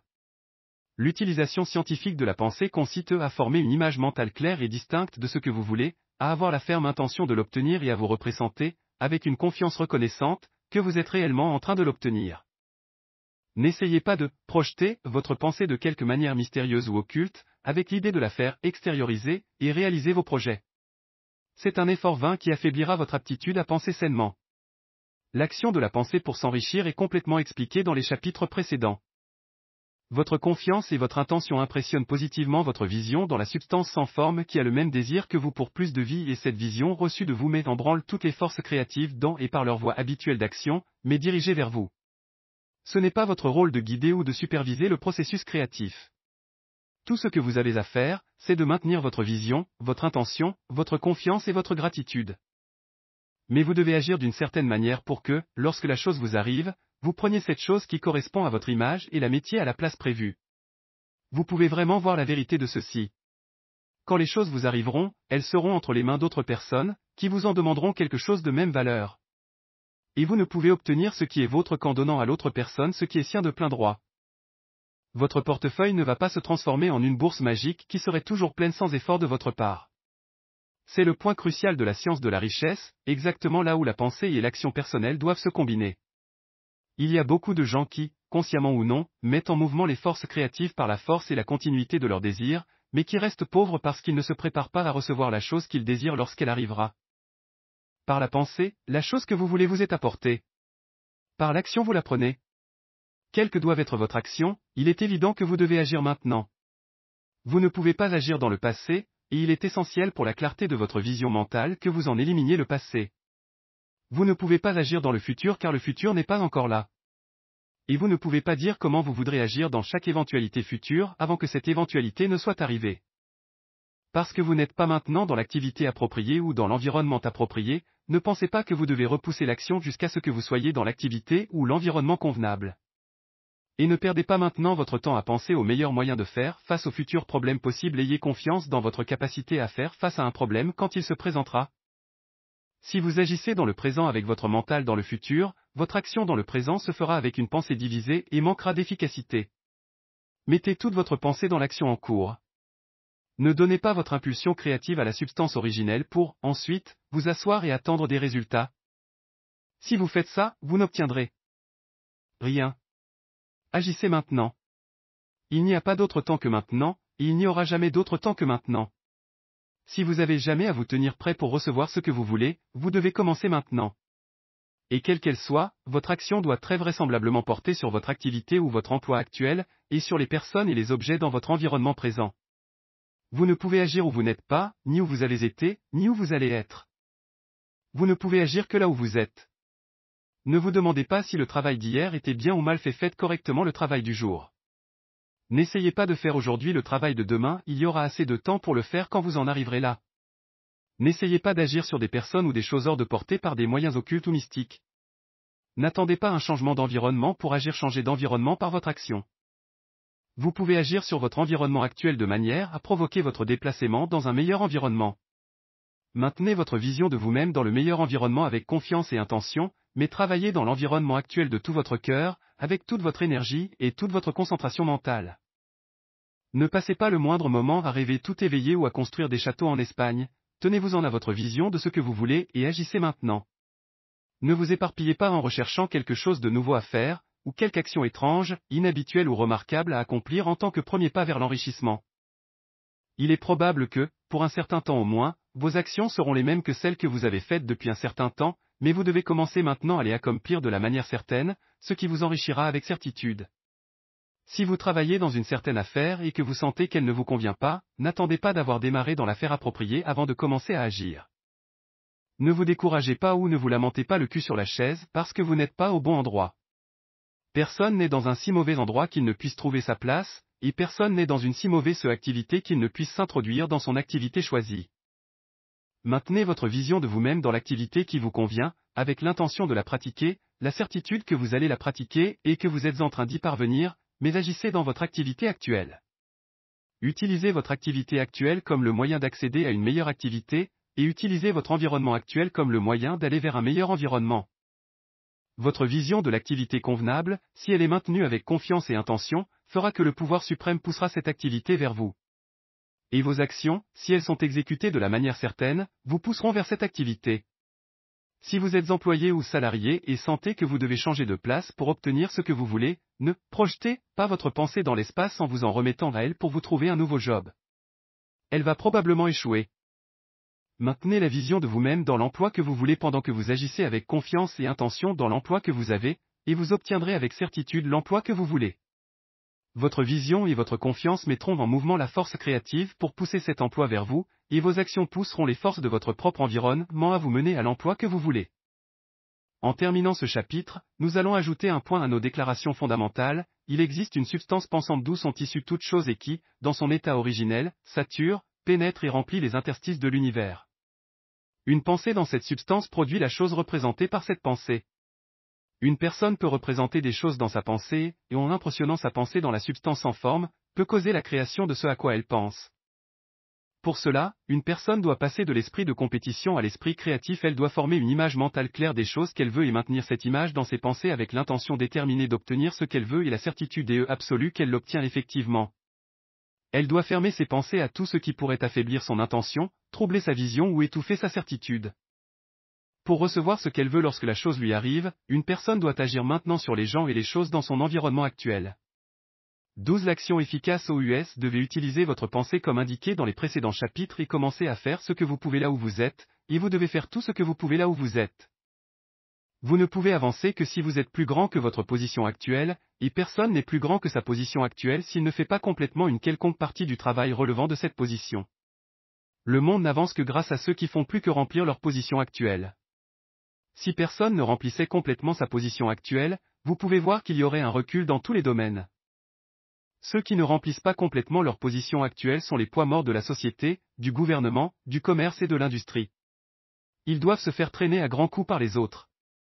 Le progrès du monde n'est ralenti que par ceux qui ne remplissent pas la position qu'ils occupent. Ils appartiennent à une ère ancienne et ils tendent à dégénérer. Aucune société ne pourrait avancer si chacun était plus petit que sa position. L'évolution sociale est guidée par la loi de l'évolution physique et mentale. Dans le monde animal, l'évolution est causée par un excès de vie. Lorsqu'un organisme a plus de vie qu'il ne peut en exprimer par les fonctions de son niveau, il développe des organes d'un niveau supérieur, et une nouvelle espèce voit le jour. Il n'y aurait jamais eu de nouvelles espèces s'il n'y avait pas eu des organismes qui ont fait plus que remplir leur position. La règle est exactement la même pour vous, votre enrichissement dépend de l'application de ce principe dans vos propres affaires. Chaque jour est soit une réussite, soit un échec, et ce sont les jours réussis qui vous mènent où vous voulez. Si chaque jour est un échec, vous ne serez jamais riche. Si chaque jour est une réussite, vous ne pouvez pas manquer de devenir riche. Si une chose peut se faire aujourd'hui et que vous ne la faites pas, vous avez échoué en ce qui concerne cette chose, et les conséquences peuvent être plus désastreuses que vous ne l'imaginez. Vous ne pouvez pas prévoir les conséquences de l'action la plus banale. Vous ne connaissez pas les activités de toutes les forces mises en mouvement en votre faveur. Beaucoup peut dépendre de ce que vous exécutez certains actes simples, et cela peut être l'action même qui va ouvrir la porte à l'opportunité pour de très grandes possibilités. Vous ne pouvez jamais savoir tous les arrangements que l'intelligence suprême accomplit pour vous dans le monde des objets et des affaires humaines. Votre négligence ou votre échec à faire certaines petites choses peut provoquer un grand retard dans l'obtention de ce que vous voulez. Faites chaque jour tout ce qui peut être fait ce jour. Il y a cependant une restriction ou une réserve concernant ce qui est dit ci-dessus, et vous devez en tenir compte. Vous ne devez pas vous épuiser au travail, ni vous précipiter aveuglément dans une tentative de faire le plus grand nombre de choses possibles dans le temps le plus court possible. Vous ne devez pas essayer de faire aujourd'hui le travail de demain, ni tenter d'exécuter en une journée le travail d'une semaine. Ce qui compte en vérité, ce n'est pas le nombre de choses que vous faites mais l'efficacité de chaque action distincte. Chaque action est par elle-même une réussite ou un échec. Chaque action est par elle-même efficace ou inefficace. Chaque action inefficace est un échec, et si vous passez votre vie à faire des actions inefficaces, toute votre vie sera un échec. Si toutes vos actions sont inefficaces, plus vous ferez de choses, pire ce sera. À l'inverse, chaque action efficace est un succès en soi, et si chaque action dans votre vie est efficace, toute votre vie doit être une réussite.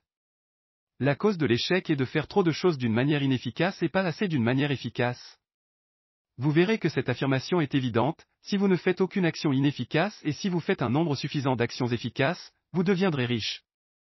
Si maintenant il vous est possible de faire de chaque action une action efficace, vous voyez de nouveau que l'obtention de richesse est réduite à une science exacte, comme les mathématiques.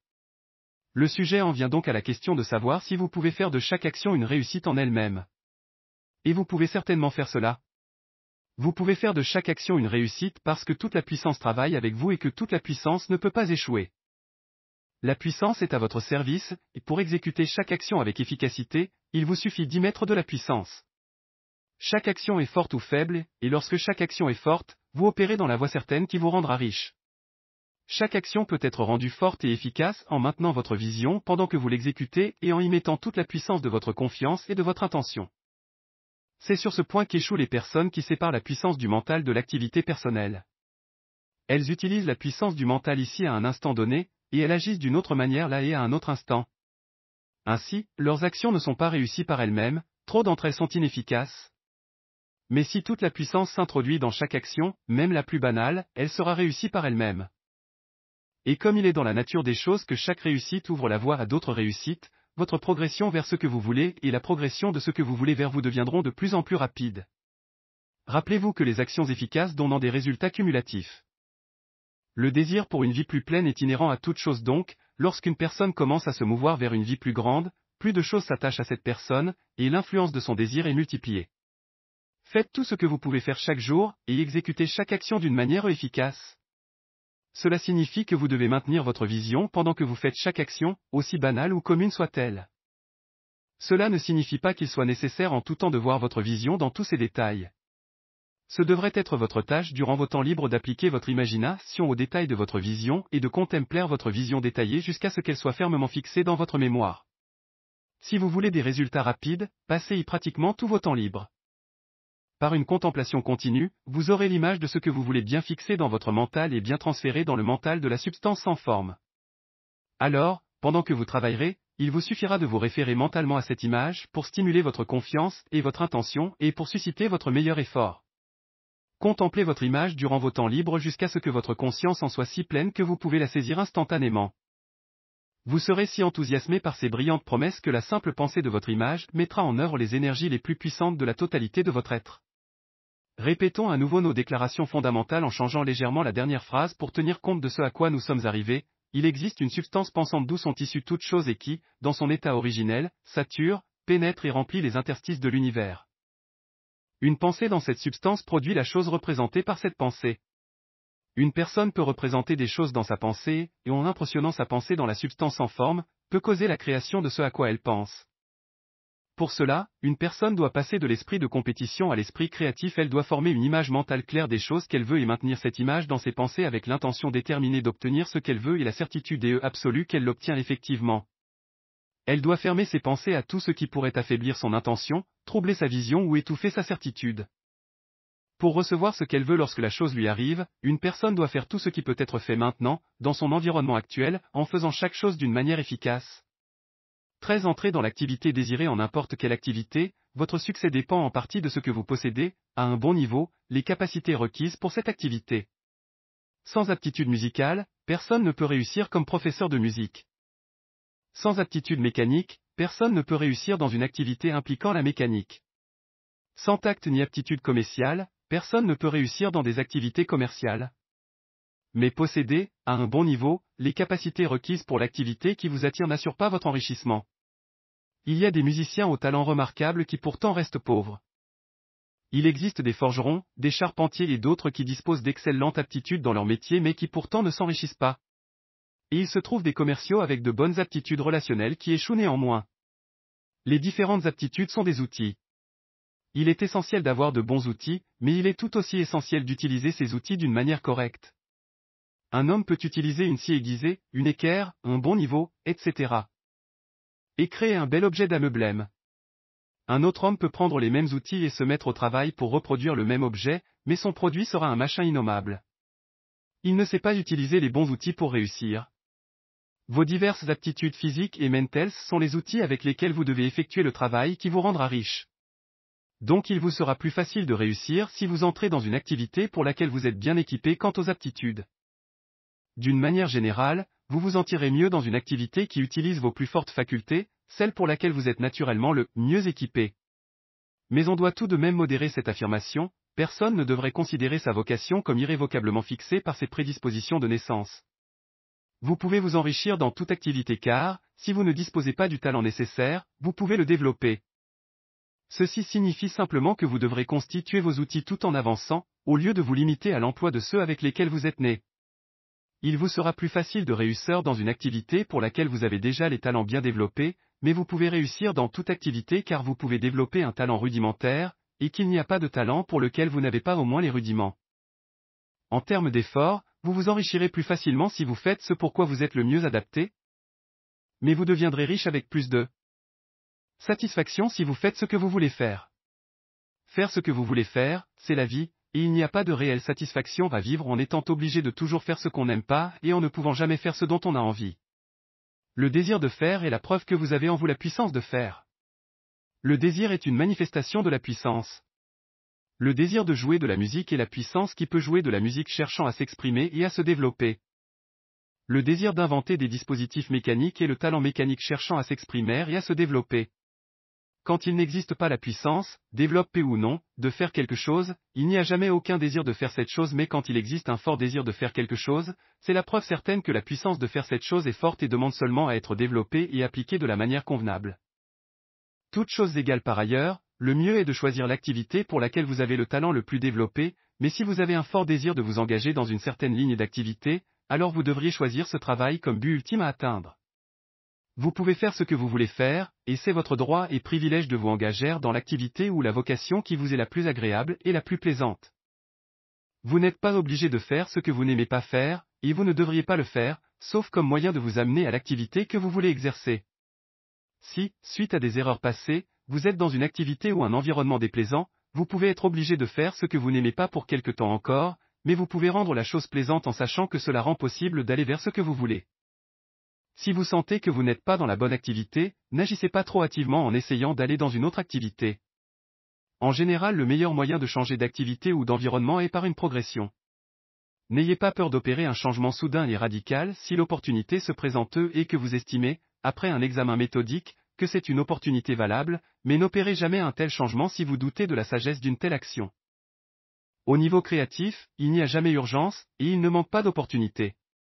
Quand vous sortez de l'esprit de compétition, vous finissez par comprendre que vous n'avez jamais besoin d'agir hâtivement. Personne ne va vous coiffer au poteau pour ce que vous voulez faire, il y a assez pour tous. Si une place est prise, une autre, et meilleure, s'ouvrira pour vous un peu plus tard, vous avez tout le temps. En cas de doute, attendez.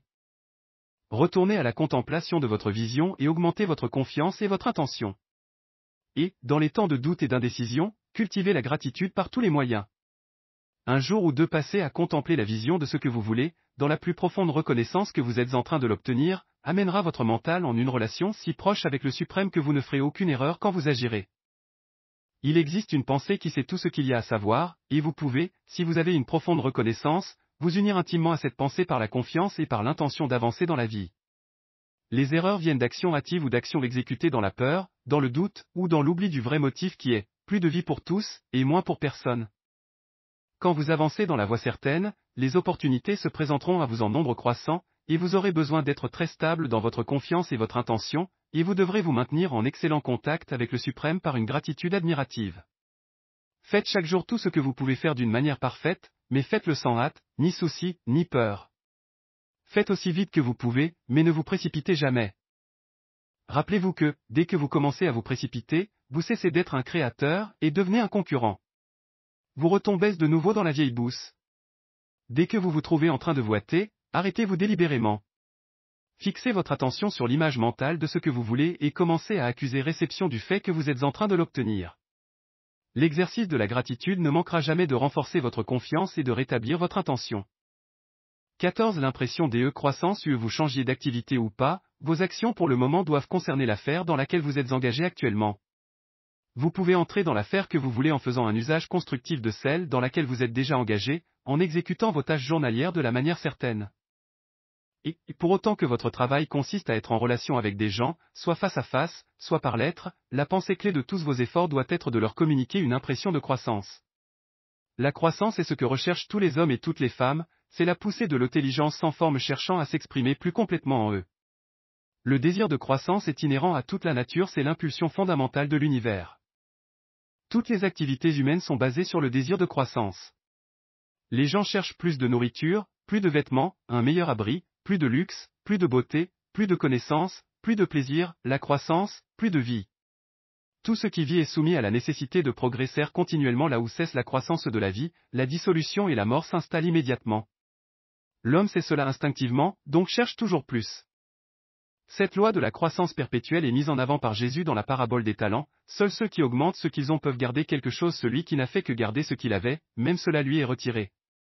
Le désir normal pour une richesse croissante n'est ni mauvais, ni répréhensible. C'est simplement le désir d'une vie plus abondante. C'est une aspiration. Et parce que c'est l'instinct le plus profond de leur nature, tous les hommes et toutes les femmes sont attirés par ceux qui peuvent leur donner plus de moyens de vie. En suivant la voie certaine décrite dans ces pages, vous obtenez une croissance continue pour vous-même, et vous la donnez à tous ceux avec qui vous faites affaire. Vous êtes un centre de création d'où la croissance est donnée à tous. Soyez en certain, et communiquez cette assurance à tout homme, femme et enfant avec qui vous êtes en contact. Peu importe que l'affaire soit petite, même s'il ne s'agit que de la vente d'une sucette à un petit enfant, mettez-y la pensée de croissance, et assurez-vous que le client reçoit la pensée. Communiquez l'impression de progression par tout ce que vous faites, de telle sorte que tout le monde aura l'idée que vous êtes une personnalité qui progresse et que vous faites progresser tous ceux qui ont affaire à vous. Donnez la pensée de croissance même aux gens que vous rencontrez en société, sans aucune considération d'affaires, et à qui vous n'essayez pas de vendre quoi que ce soit. Vous pouvez communiquer cette impression en maintenant la confiance indéfectible que vous-même êtes sur la voie de la croissance et en laissant cette confiance inspirer, remplir et traverser chacune de vos actions. Faites tout ce que vous faites avec la totale conviction que vous êtes une personnalité qui progressez et qui fait progresser tout le monde. Sentez que vous vous enrichissez et que, ce faisant, vous enrichissez les autres et répandez de la prospérité sur tous. L'impression des croissance, ne soyez ni vantard, ni vaniteux à propos de vos succès. Et n'en parlez pas sans nécessité. La confiance véritable n'est jamais vantarde. Chaque vantard que vous rencontrez est une personne secrètement effrayée et pleine de doutes. Sentez simplement votre confiance et laissez-la s'exprimer dans toutes vos affaires. Que toutes vos actions, votre ton et votre apparence expriment la tranquille assurance que vous êtes en train de vous enrichir, que vous êtes déjà riche. Les mots ne seront pas nécessaires pour communiquer ce sentiment aux autres. Ils ressentiront l'impression de croissance en votre présence et seront attirés par vous. Vous devez si bien leur faire ressentir cette impression qu'ils pressentiront qu'eux-mêmes bénéficieront de la croissance en s'associant avec vous. Faites en sorte de leur donner plus en valeur d'usage que vous leur prenez en valeur monétaire. Soyez décemment fiers en agissant ainsi et laissez-le transparaître, vous ne manquerez jamais de clients. Les gens vont là où on leur donne de la croissance, et le suprême, qui désire que tout croisse et qui sait tout, poussera vers vous des hommes et des femmes qui n'auront jamais entendu parler de vous. Votre affaire croîtra rapidement et vous serez surpris par les avantages inattendus qui se présenteront en votre faveur. D'un jour à l'autre, vous serez capable de créer des projets plus importants, d'assurer de plus grands profits et d'aller, si vous le voulez, vers une activité plus agréable. Mais en faisant tout cela, vous ne devez jamais perdre de vue votre vision, ni votre confiance, ni votre intention d'obtenir ce que vous voulez. Laissez-moi vous donner maintenant une conseil de prudence quant à vos motivations, méfiez-vous de la tentation insidieuse de rechercher du pouvoir sur les gens. Rien n'est plus satisfaisant pour un être mal informé ou partiellement développé que l'exercice du pouvoir ou la domination des autres. Le désir de régenter les autres pour une satisfaction égoïste a été la malédiction du monde. Durant d'innombrables siècles, les rois et les seigneurs ont noyé la terre dans le sang avec leurs batailles en vue d'agrandir leur domaine, ceci non pour déployer plus de vie pour tous, mais pour conquérir plus de pouvoir pour eux-mêmes. De nos jours, la motivation principale dans le monde des affaires et de l'industrie est le même. Des hommes assemblent leurs armées de dollars et ruinent les vies et les cœurs de millions de personnes dans le même combat de crétins pour plus de pouvoir sur les autres. Les rois marchands, comme les rois politiques, sont inspirés par l'appétit de pouvoir. Faites attention à la tentation de rechercher l'autorité, de devenir un maître, d'être considéré comme au-dessus du troupeau, d'impressionner par un étalage de luxe, etc. Le mental qui cherche à dominer les autres est le mental compétitif, pas le mental créatif. Si vous voulez maîtriser votre environnement et votre destin, il n'est pas du tout nécessaire de régenter les autres, bien au contraire, quand vous dégringolez au niveau de la lutte pour la première place, c'est vous qui êtes dominé par la fatalité et par l'environnement, et votre enrichissement devient le jouet du hasard et de vos divagations. Méfiez-vous de l'esprit de compétition. Il n'y a pas de meilleure formule du principe de l'action créative que la déclaration favorite de feu Jean de Tolède, ce que je veux pour moi-même, je le veux pour chacun. 15. La personnalité qui progresse que j'ai écrit dans le chapitre précédent s'applique aussi bien aux professionnels et aux salariés qu'aux représentants ou à la personne dans les affaires. Peu importe que vous soyez docteur, professeur, ministre d'un culte, si vous pouvez donner de la croissance vitale aux autres et les en rendre conscients, ils seront attirés par vous et vous deviendrez riche. Le docteur qui se voit comme un grand guérisseur et qui travaille à la réalisation complète de cette vision avec confiance et intention comme décrit dans les chapitres précédents arrivera à une telle proximité avec la source de la vie qu'il jouira d'une réussite exceptionnelle. Les patients viendront à lui en masse. Personne ne bénéficie d'une plus grande opportunité de mettre en œuvre l'enseignement de ce livre qu'un médecin. Peu importe à laquelle des diverses écoles il appartient, car le principe de soigner est commun à toutes et peut être atteint également par toutes. La personne qui progresse en médecine, qui maintient une image claire de sa réussite, et qui observe les règles de confiance, d'intention et de gratitude, cette personne soignera avec succès toute maladie curable qu'elle prendra en charge. Dans le domaine de la religion, le monde appelle à grands cris le ministre capable d'enseigner la vraie science d'une vie abondante à ceux qui l'écoutent. Celui qui maîtrise les détails de la science de la richesse, ainsi que les sciences associées d'être en bonne santé, d'être grand et de trouver l'amour, et qui en enseigne les détails en chair, celui-là ne manquera jamais d'auditoire. C'est une parole de Dieu dont le monde a besoin, il apportera de la croissance vitale, et les gens l'écouteront avec bonheur et soutiendront largement la personne qui leur apporte cette croissance. Ce dont on a besoin maintenant, c'est d'une démonstration de la science de la vie. Nous voulons des prédicateurs qui peuvent non seulement nous instruire, mais aussi nous servir d'exemple dans leur propre vie.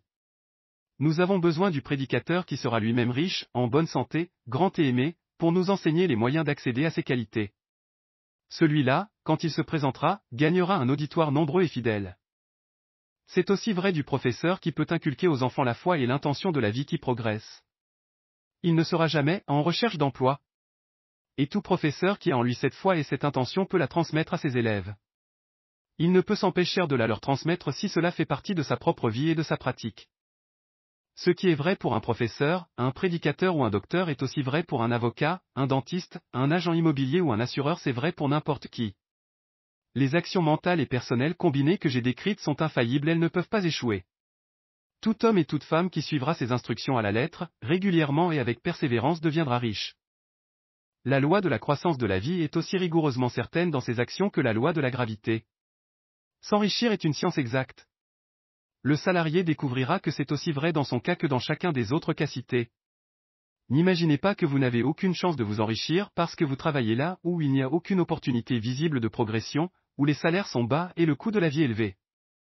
Formez, dans votre mental, la vision claire de ce que vous voulez, et commencez à agir avec confiance et intention.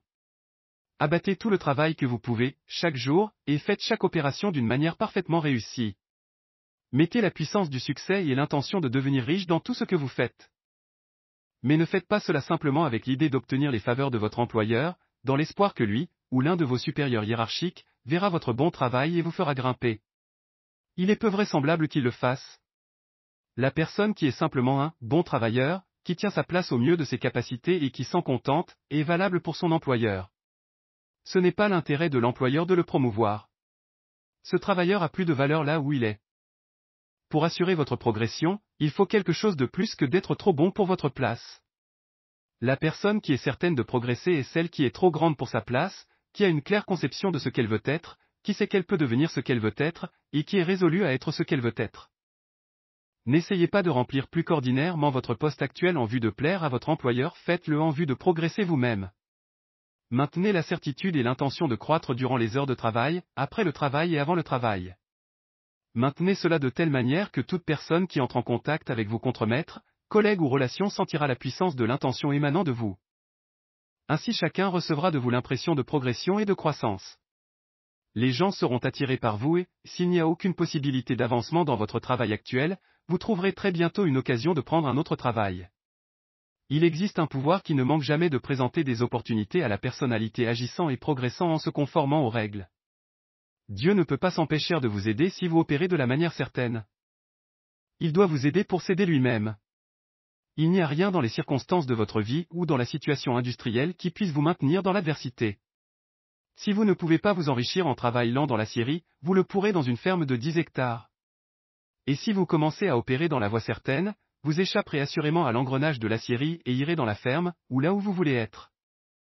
Si quelques milliers de ses employés entraient dans la voie certaine, l'acierie serait rapidement confrontée à un affreux dilemme, elle devrait soit offrir plus d'opportunités à ses travailleurs, soit fermer ses portes. Personne n'est obligé de travailler pour un trust. Ceux-ci ne peuvent maintenir des gens dans une condition prétendument sans espoir que pour autant que ces gens n'ont pas la connaissance de la science de la richesse ou sont intellectuellement trop paresseux pour la pratiquer. Commencez à penser et à agir de la manière certaine, et votre confiance et votre intention vous rendront alerte à remarquer toute occasion d'améliorer votre condition. De telles occasions arriveront rapidement car la puissance suprême, qui travaille dans tout et qui travaille pour vous, vous les apportera. N'attendez pas d'une opportunité qu'elle soit tout ce que vous voulez. Quand se présente une occasion d'être plus que ce que vous êtes maintenant et que vous vous sentez attiré, prenez-la, ce sera une première étape vers une opportunité plus importante. Dans cet univers, il ne peut pas exister une absence d'opportunité pour la personne qui mène une vie de progression. Il fait intimement partie de la constitution du cosmos que, si une personne agit et pense dans la voie certaine, tout sera pour elle et travaillera de concert pour son bien, et qu'elle deviendra riche avec certitude. Il faut donc que les salariés, hommes et femmes, étudient ce livre assidûment et pratiquent avec confiance les opérations qu'il recommande, cela ne ratera pas. 16 Quelques remarques T. Conclusion. Coupe des gens ricaneront à l'idée qu'il puisse exister une science exacte de la richesse. Ils s'accrochent à l'impression qu'il n'existe qu'une quantité limitée de richesse et rabâcheront qu'il faut changer les institutions sociales et le gouvernement avant même qu'un nombre quelque peu notable de gens puissent acquérir une compétence. Mais ce n'est pas vrai. Il est vrai que les gouvernements actuels maintiennent les masses dans la pauvreté, mais c'est parce que les masses ne pensent pas et n'agissent pas dans la voie certaine. Si les masses commencent à progresser comme suggéré dans ce livre, ni les gouvernements, ni les systèmes industriels ne peuvent les arrêter. Tous les systèmes devront évoluer pour tenir compte du mouvement en avant. Si les gens du peuple ont l'esprit de progression, sont confiants qu'ils peuvent s'enrichir, et agissent avec la ferme intention de s'enrichir, il n'est pas possible que quoi que ce soit puisse les maintenir pauvres. Les individus peuvent entrer dans la voie certaine n'importe quand et sous n'importe quel gouvernement, et devenir riches. Et quand un nombre suffisamment important d'individus feront cela sous n'importe quel gouvernement, ils vont causer un changement du système propre à ouvrir la voie aux autres. Plus il y a de gens qui s'enrichissent au niveau compétitif, pire c'est pour les autres. Plus il y a de gens qui s'enrichissent au niveau créatif, mieux c'est pour les autres. La régénération économique des masses ne peut être atteinte qu'en faisant en sorte qu'un grand nombre de gens pratiquent la méthode scientifique exposée dans ce livre et deviennent riches. Ceux-ci montreront la voie aux autres et leur inspireront le désir d'une vie réelle, avec l'assurance qu'on peut y accéder et l'intention d'y accéder. Pour le moment, cependant, il suffit de savoir que ni le gouvernement sous lequel vous vivez, ni le système capitaliste ou compétitif ne peuvent vous empêcher de devenir riche. Lorsque vous entrerez dans le niveau créatif de pensée, vous vous élèverez au-dessus de ces choses et deviendrez le citoyen d'un autre état. Mais rappelez-vous que votre pensée doit se maintenir au niveau créatif. Vous ne devez jamais durant un instant vous abandonner à considérer les réserves comme limitées ou à agir au niveau moral de la compétition. Chaque fois que vous retombez dans les vieilles manières de penser, redressez-vous immédiatement car, lorsque vous entrez dans le mental compétitif, vous perdez la coopération du mental suprême.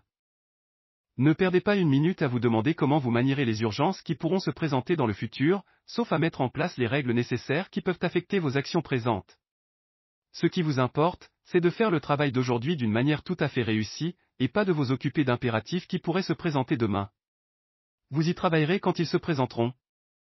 Ne vous préoccupez pas de savoir comment vous surmonterez des obstacles lointains qui peuvent menacer votre activité, à moins que vous ne voyiez clairement que vous devez changer quelque chose aujourd'hui pour les éviter. Peu importe l'énormité apparente d'un obstacle plus ou moins éloigné, vous découvrirez, si vous avancez sur la voie certaine, qu'il disparaîtra à mesure que vous en approchez, ou bien qu'un franchissement se présentera par-dessus, par-dessous, à travers ou autour. Il n'existe pas de combinaison de circonstances qui puisse accabler un homme ou une femme qui s'emploie à devenir riche suivant une voie strictement scientifique. Aucun homme ou femme qui suit ces règles ne peut manquer de s'enrichir, au même titre qu'une personne qui multiplie 2 par 2 ne peut manquer de trouver 4. N'accordez pas de pensée angoissée à des possibilités de désastre, obstacles, panique ou combinaisons défavorables de circonstances. Il y a toujours assez de temps pour faire face à ces événements au moment où ils se présentent à vous, et vous découvrirez que chaque difficulté apporte avec elle les moyens de la surmonter. Contrôlez votre discours, ne parlez jamais de vous-même, de vos affaires, ou de quoi que ce soit d'autre d'une manière découragée ou décourageante. N'admettez jamais la possibilité d'un échec, ni ne parlez d'une manière qui implique la possibilité d'un échec.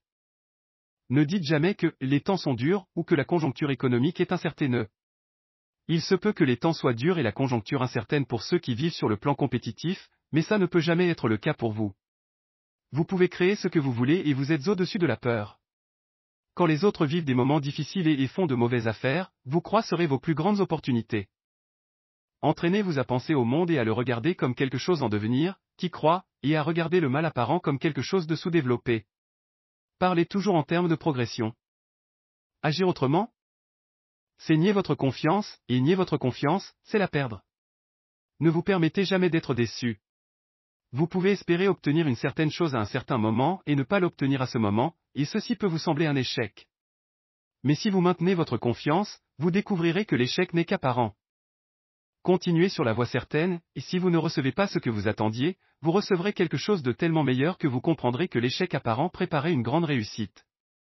Un étudiant de cette science avait décidé de mettre en place une structure de transaction qui lui semblait, sur le moment, très attrayante, et il travailla plusieurs semaines à la faire démarrer. Quand vint le jour décisif, l'ensemble se désagrégea d'une manière absolument inexplicable.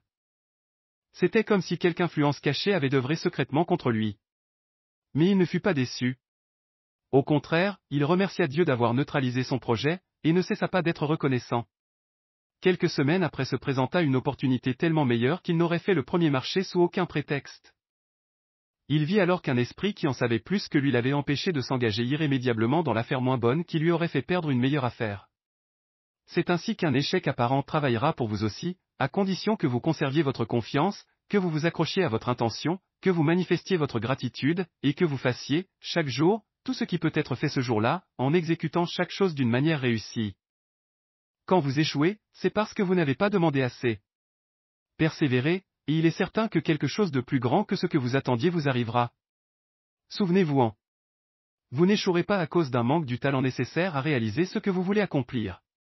Si vous faites comme j'ai indiqué, vous développerez tout le talent requis pour exécuter votre travail. Il ne rentre pas dans le cadre de cet ouvrage de parler de la science de cultiver un talent, mais c'est aussi assuré et simple que le processus pour devenir riche.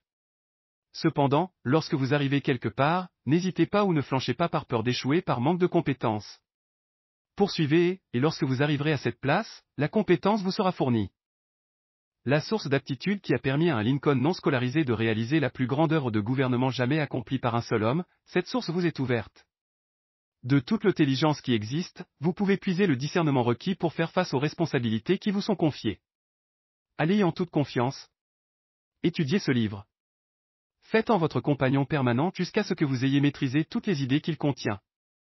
Lorsque vous y aurez fermement établi votre confiance, vous ferez bien d'abandonner beaucoup de passe-temps et de divertissements, et d'éviter les endroits conférences, sermons ou autres où l'on présente des idées incompatibles avec celles-ci.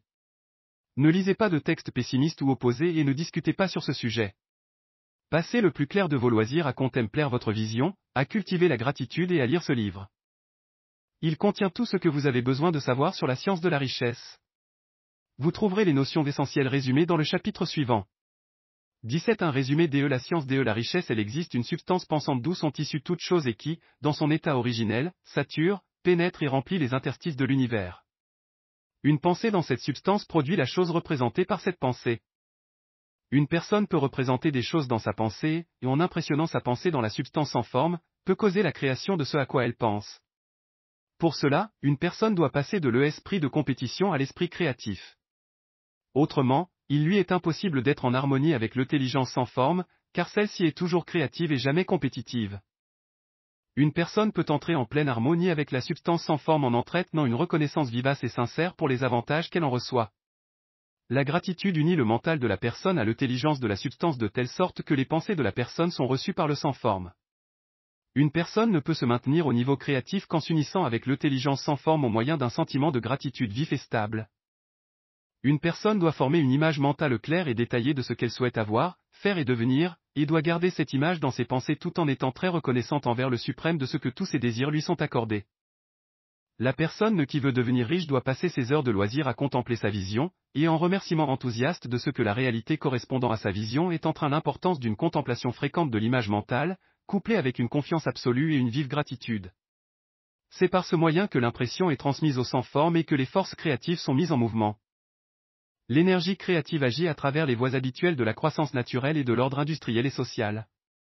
Tout ce qui est inclus dans l'image mentale arrivera avec certitude à la personne qui suit les instructions ci-dessus et dont la confiance ne fléchit pas.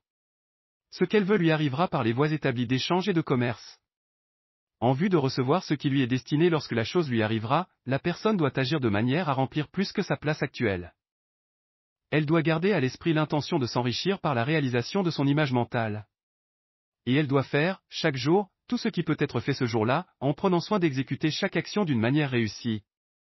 Elle doit donner à chacun une valeur d'USAGE supérieure à la valeur monétaire qu'elle en reçoit, de sorte que chaque transaction contribue à plus de vie. Et elle doit entretenir la pensée d'une progression, de sorte que l'impression de croissance se communiquera à tous ceux avec qui elle entre en contact.